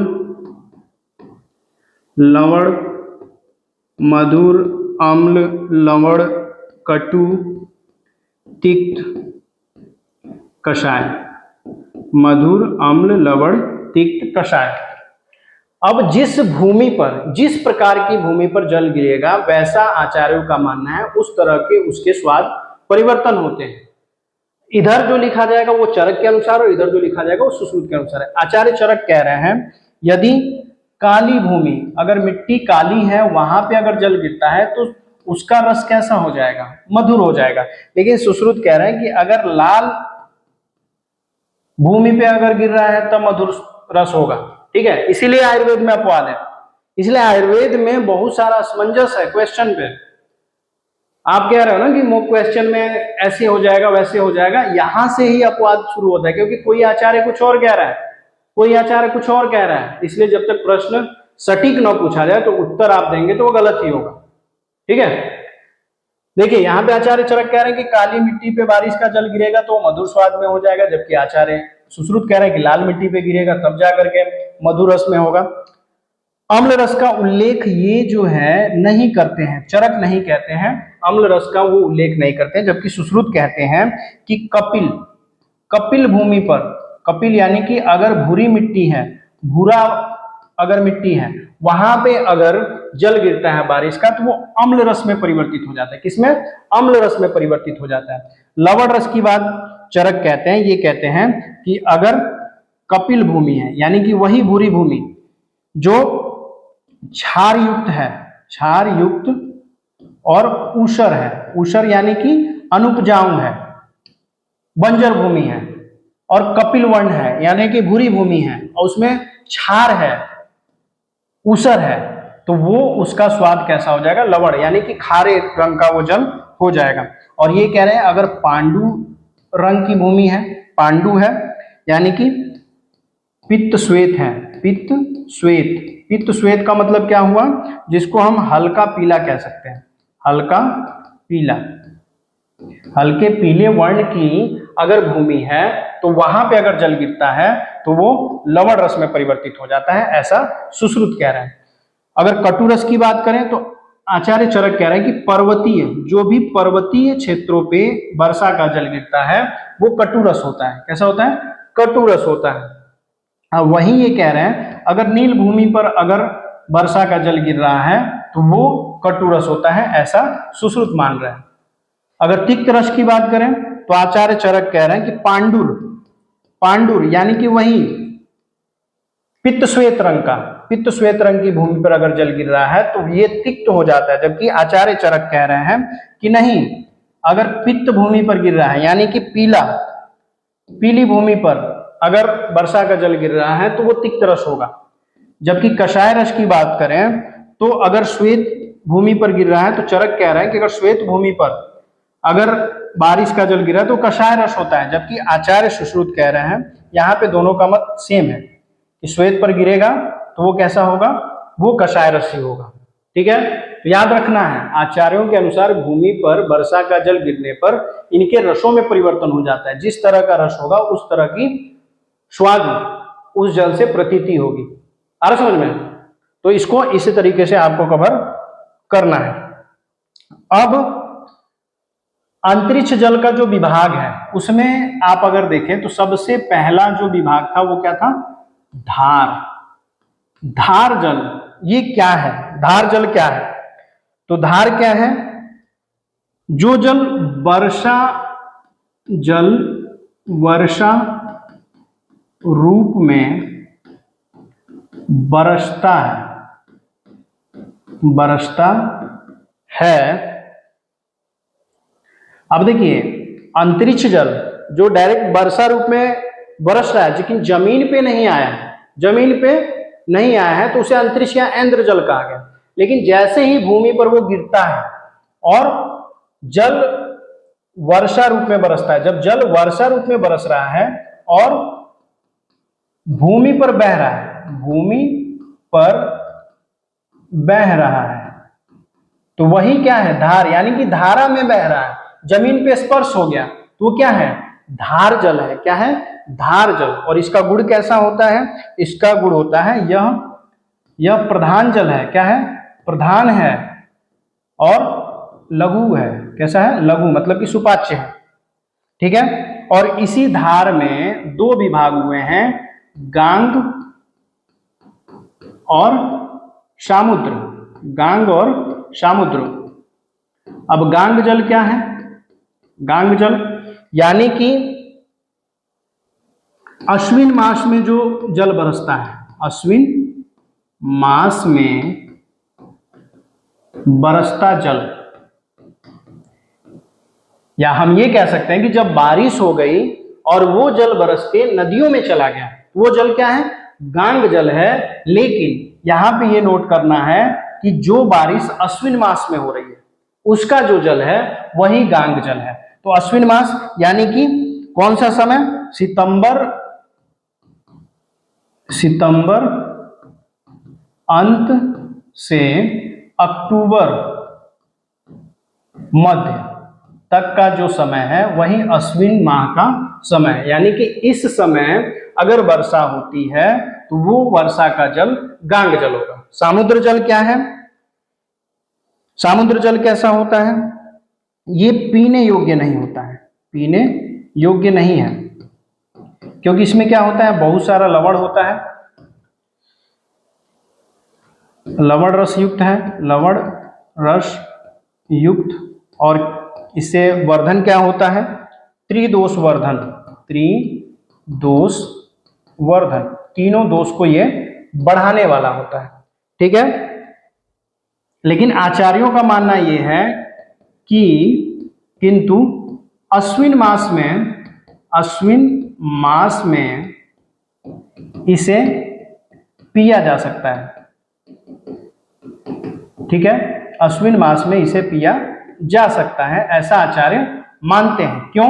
क्योंकि अश्विन मास में जो जल बरस रहा है वो गांग जल है और उसकी अधिकता हो जाएगी समुद्र में, तो क्षारीय जो लवण की मात्रा वो कम हो जाएगी, इसलिए आचार्य कहते हैं कि इसे हम पी सकते हैं, लेकिन बस अश्विन मास में। ठीक है, तो पहला भाग धार का हुआ। उसके बाद से धार के बाद से अगला आता है कार जल। ठीक है, ये क्या है, ओलों से पिघलने से बनता है। कैसे बनता है? ओलों के पिघलने से। जो बर्फ बारिश में गिरता है उससे जो जल बन रहा है उसे हम कहते हैं कार। फिर आता है नंबर तौसार जल का। किसका? तौसार जल क्या है? तौसार जल को आप ऐसे समझ लीजिए कि जब ठंडी में, सर्दी में बहुत अधिक ठंड पड़ती है तो क्या होता है कि रात में पत्तों पे जो ओस की बूंदें गिरी होती है, उस ओस की बूंदों को एकत्रित किया जाए तो वही क्या है, तौसार है। वही चीज हम लिख सकते हैं कि ठंड में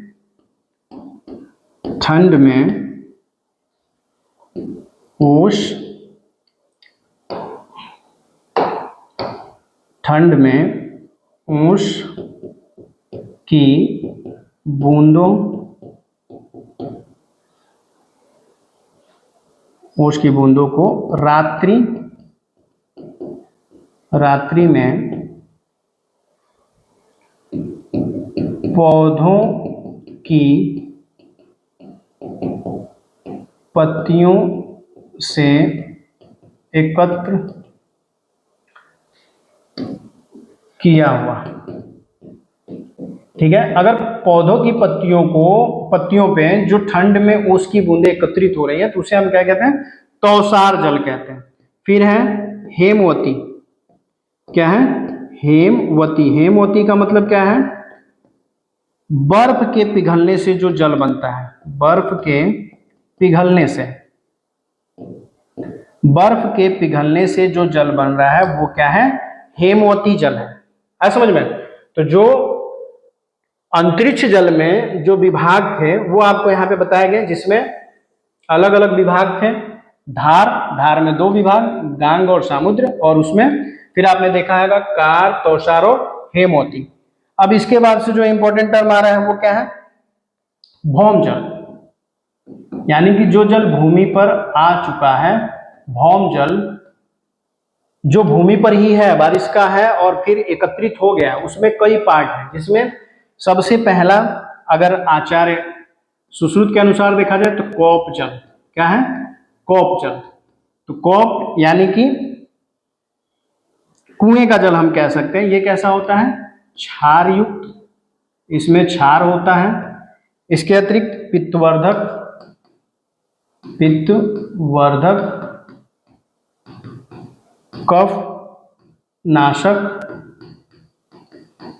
कफनाशक, दीपन और लघु होता है। कैसा होता है? दीपन और लघु। देखिए, क्षार युक्त यानी कि क्षार ज्यादा मात्रा में इसमें होता है, ये पित्त को बढ़ाता है, कफ को नष्ट करता है। दीपन यानी कि भूख बढ़ाने वाला होता है। ठीक है, और लघु होता है, हल्का होता है, सुपाच्य होता है, कौप जल। और वही विभाग जो है, जो बाघभट कह रही है, बाघभट का कहा हुआ है बागभट, यानी कि ये कह रहा है वापी का जल। इसको हम 2 नंबर पे रख दे रहे हैं, लेकिन आप कंफ्यूज मत होइएगा। कंफ्यूजन इसलिए होगी क्योंकि 7 सुश्रुत के हैं और हम पूरा बताएंगे तो यहाँ पे 8 हो जाएगा, जिसमें एक होगा वापी जो कि बागभट कह रहे हैं। वापी जिसको बावड़ी भी कहा गया, ये बावड़ी ज्यादातर राजस्थान वगैरह इलाकों में देखने को मिलती है, जो कि राजा महाराजाओं के महलों के बीच में होता था। एक कह सकते हैं कि पूरी तरह से पत्थरों का प्रयोग करके या चट्टानों का प्रयोग करके उससे बनाया जाता था, जिससे उसमें नहाने का भी लोग प्रयोग करते थे, या नहाने के लिए भी प्रयोग करते थे, या उस तरह से उसका जल पीने के लिए भी प्रयोग में लिया जाता था। तो बावड़ी, ठीक है, बावड़ी ये भी क्षार युक्त होता है। कैसा होता है? क्षार युक्त। इसका रस कैसा है? कटु रस है। साथ ही पित्तवर्धक है, पित्तवर्धक है। और कैसा है? कफ वात नाशक है, कफ और वात का नाश करने वाला है। ठीक है, फिर तीसरे नंबर पे क्या है? तीसरे नंबर पे औद्भिद। औद्भिद आपने फ्लोर चार्ट बनाया होगा, उसमें ये अंत में होगा, लेकिन हम इसको यहाँ पे ऊपर रख रहे हैं, उससे कंफ्यूज होने की जरूरत नहीं है। बस आपको ये टाइप याद रखना है, क्रम से कोई मतलब नहीं है इसमें। ठीक है, ऐसा नहीं कि आपको पहले नंबर पे जो है उसको पहले पे ही रखना है और जो दूसरे पे दूसरे पे रखना है। यहाँ पे क्रम से कोई नहीं मतलब है, समझ जैसे आ जाए। औद्भिद जो जल स्वयं, जो जल स्वयं भूमि से भेद कर बाहर आए।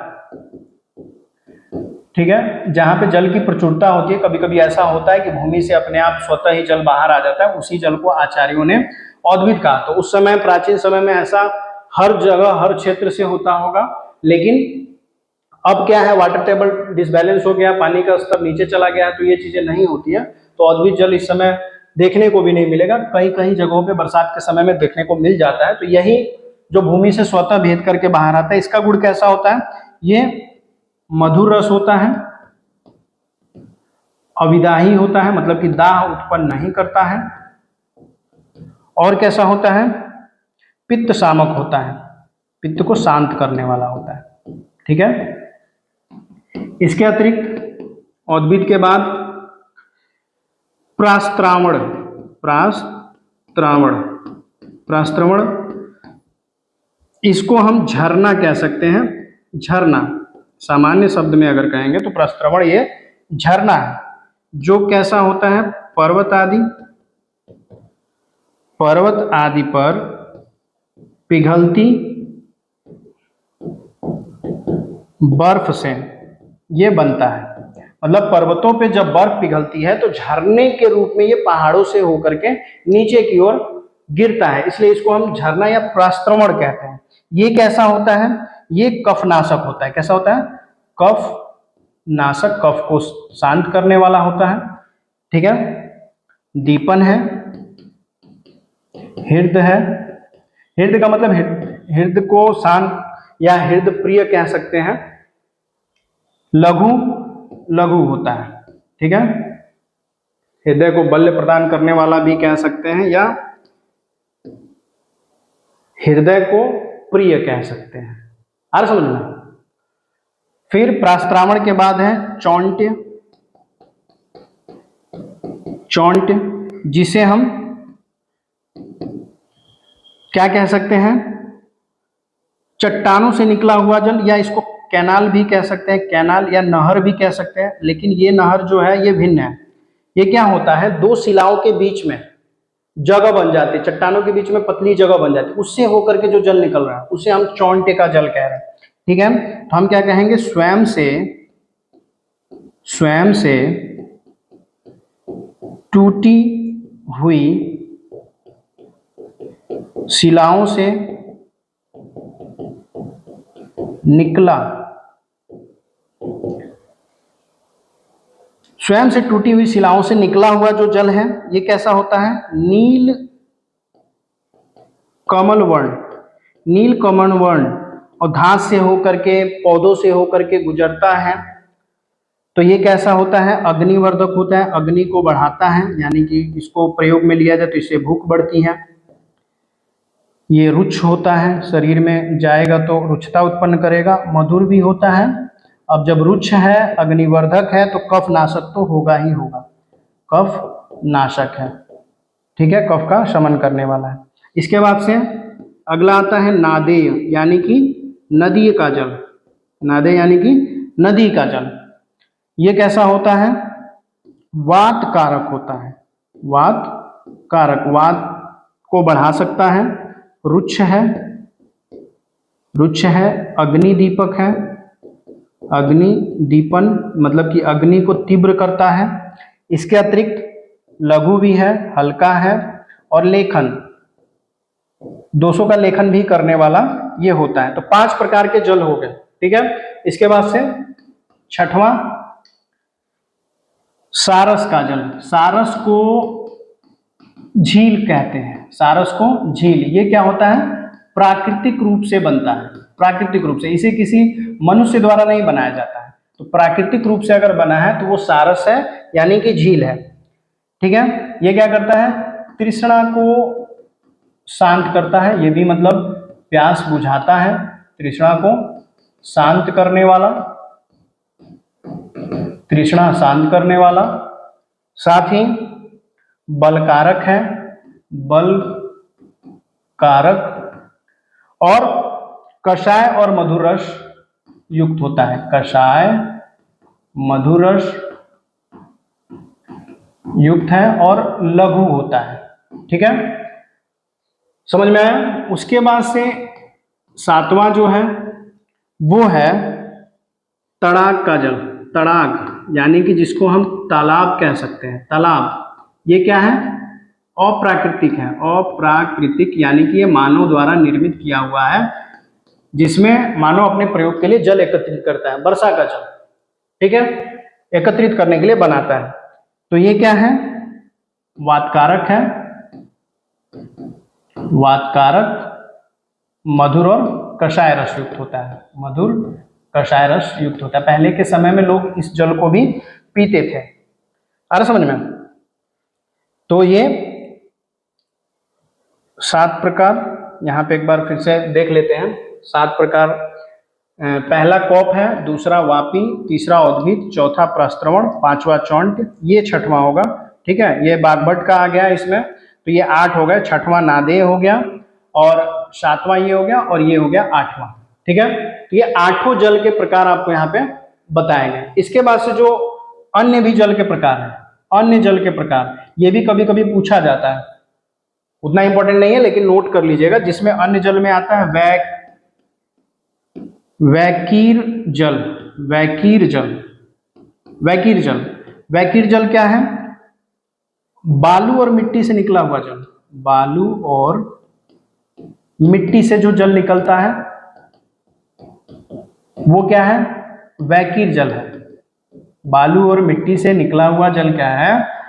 वैकीर जल है। उसी तरह से पल्लव जल।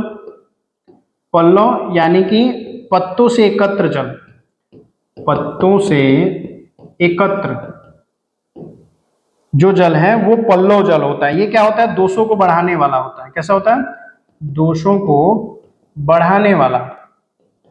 पुराने समय में लोग अलग अलग जगहों पे, अलग अलग क्षेत्रों में रहते थे जहाँ पे पेड़ पौधे जंगल ज्यादा थे, तो इन जलों का भी प्रयोग वो करते थे।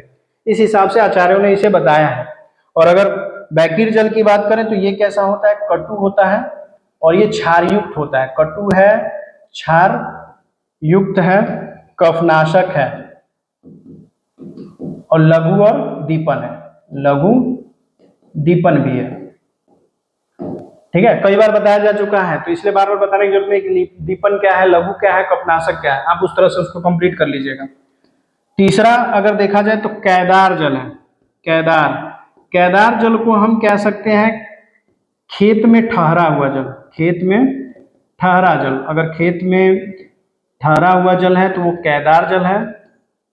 ये कैसा होता है? मधुर है, गुरुपाकी है। गुरुपाकी का मतलब इसका विपाक जो है गुरु है। ठीक है, और दोष को बढ़ाने वाला है। समझ में आई? बढ़ाने वाला, दोष को बढ़ाने वाला। ठीक है, तो ये चीजें हो गई। इसके अतिरिक्त आचार्य बताते हैं कि जल जो है, जल के 6 दोष होते हैं, जल के 6 दोष होते हैं, जिसे षड दोष कहा जाता है। क्या कहते हैं? षड दोष। कौन कौन से दोष होते हैं? पहला स्पर्श दोष, दूसरा रूप, तीसरा रस, चौथा गंध, पांचवा वीर्य और छठा विपाक। ठीक है। यदि जल छूने पर खरता हो, मतलब कि सही महसूस ना हो, खुरदुरा हो, खरता महसूस हो, नमी नहीं महसूस होती है उसमें, उछड़ता हो, गर्म हो, या दंत अग्रहिता, दांत में लगे, तो ये जल दूषित है या दोष है, इसमें जल का दोष है। स्पर्श करने पर यह जल का दोष पता हो रहा है। रूप, जिसमें कीचड़ दिखे या शैवाल दिख रहे हैं, या विविध रंग का अगर दिख रहा है, क्योंकि जल जो शुद्ध है वो बिना वर्ण का है, और अगर दूषित है, दोष है, तो इस तरह के वर्ण उसके दिखेंगे। रस की अगर बात करें तो ये किसी रस का लग रहा है, किसी रस का अगर लग रहा है तो दूषित है। जबकि शुद्ध जल कैसा होता है? अव्यक्त, अव्यक्त रस का, अव्यक्त रस जो शुद्ध जल है वो होता है, जबकि ये किसी न किसी रस का लगता है। गंध कैसा है? अनिष्ट गंध। अगर खराब गंध है तो वो दूषित जल है। अनिष्ट गंध, गंध के हिसाब से ये दोष है। अगर वीर्य की बात करें तो तृष्णा अगर उत्पन्न कर रहा है, बहुत ज्यादा अगर तासीर इसकी गर्म है, तो प्यास पीने पे भी इसकी प्यास नहीं बुझ रही है, प्यास बढ़ रहा है। भारी होगा, जल्दी नहीं पचेगा, दर्द उत्पन्न कर देगा। ठीक है। अब विपाक की अगर बात करें तो जो देर में पचे, जो देर में पचे, यहाँ पे जो बताया जा रहा है ना, ये दोष बताया जा रहा है। और विष्टम्भ हो, विष्टम्भ यानी कि मल को बांध दे। क्या हो? मल को अगर बांध रहा है तो ये जल का दोष है, यानी कि ये दूषित जल है। इनके 6 प्रकार बताए गए हैं आचार्यों द्वारा। उसके बाद से अगर अशुद्ध जल रोग की बात करें, अशुद्ध जल रोग यानी कि जो दूषित जल है उससे रोग कौन कौन से होते हैं, आचार्यों ने कौन कौन से रोगों की बात की है। तो आचार्य कहते हैं कि दूषित जल प्रयोग करने से शोथ हो जाता है, पांडु रोग होता है यानी कि एनीमिया या रक्ताल्पता हो जाता है, त्वचा रोग हो जाता है, त्वचा रोग में कुष्ठ भी हो सकता है। इसके अतिरिक्त अजीर्ण होता है, अजीर्ण यानी कि अपच, खाना नहीं पचता है।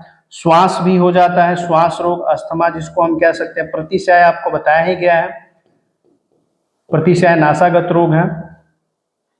शूल हो जाता है, दर्द, गुल्म यानी कि ट्यूमर हो जाता है, गांठें हो जाती हैं, उदर एवं विषम रोग हो जाते हैं। अलग अलग तरह के रोग जो हैं उत्पन्न होते हैं अगर दूषित जल का प्रयोग करते हैं, यानी अगर इन जलों का प्रयोग कर लें तो ये सारे रोग हो जाएंगे। समझ में आ रहा है? इसलिए आचार्यों ने जल शोधन की सामान्यतः विधि भी बताई कि जल को हमें शोधित करके, अगर जल दूषित है तो उसे जल को शोधित करके ही हमें ग्रहण करना चाहिए। तो जल शोधन कैसे करेंगे? जल शोधन विधि के अंतर्गत आचार्यों ने जल शोधन की कौन सी विधि बताई है? आचार्य कहते हैं कि अग्नि पर उबाल कर, कहां पर? अग्नि पर उबाल कर सूर्य के ताप में तपाकर धातु के गोले, तपे हुए धातु के गोले, तपे हुए धातु के गोले, तपे हुए धातु के गोले, बालू तथा मिट्टी के पिंडों, मिट्टी के पिंडों को उस पानी में बुझाने उस पानी में, किस पानी में, जो दूषित पानी है। अभी देखिए क्या कर रहा है, अग्नि पर उबाल कर, ये सामान्यतः शोधन विधि बताई जा रही है। प्राचीन काल से ही जो दूषित जल है उसको उबाल करके पीने की प्रक्रिया आचार्यों ने बताई है। उबाल लीजिए, उसको छान लीजिए, या सूर्य के ताप में, कम दूषित है तो धूप में रख दीजिए, तपा दीजिए उसको और तब छान के पी लीजिए। या तपे हुए धातु के गोले, चाहे वो लोहा हो गया या अन्य धातु हो गए, उनको खूब गर्म कर लीजिए और पानी में डाल करके उसे बुझा दीजिए, या बालू या मिट्टी को गर्म करके पानी में ले जा करके बुझाइए। और बुझाने के बाद से उस पानी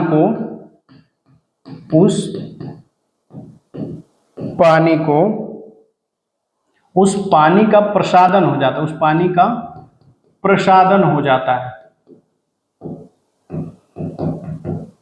यानी कि वह पानी शोधित हो जाता है, प्रसादित हो जाता है, पीने लायक हो जाता है। ठीक है। अब प्रसादित पानी में सुगंध के लिए क्या किया जाता है, उसे सुगंधित करने के लिए जल शोधन भी याद रख लीजिएगा। प्राचीन काल में जल शोधन की विधि इसी तरीके की थी। इसमें क्या करते हैं, नागकेसर के पुष्प, नागकेसर, इसके अतिरिक्त चंपा, केतकी के फूल, कमल आदि के पुष्प इसमें डाले जाते हैं। कमल आदि के पुष्पों को डालना चाहिए, पुष्पों को डालना चाहिए, जिससे ये सुगंधित हो जाए। और पात्र का भी उल्लेख है कि पात्र में, किस पात्र में रखना चाहिए, तो चांदी का पात्र, सोने का पात्र, तांबे का पात्र, ठीक है, कांसे का पात्र या मणि का पात्र आदि में रखकर पीना चाहिए। ठीक है। तो ये जल शोधन, जो प्राचीन जल शोधन की विधि थी, ये इतनी ही है।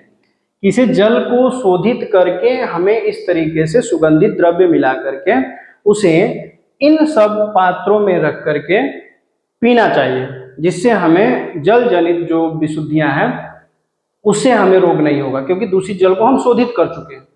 ठीक है। तो इस क्लास में वायु, वातायन, वायु जनित जो वायु से होने वाले जो रोग हैं, वायु को शुद्ध करने की जो प्रक्रिया है, जल है, जल के प्रकार है, जल शुद्धि करने की जो तरीके हैं, ये सारे टॉपिक को हमने इस क्लास में कवर किया।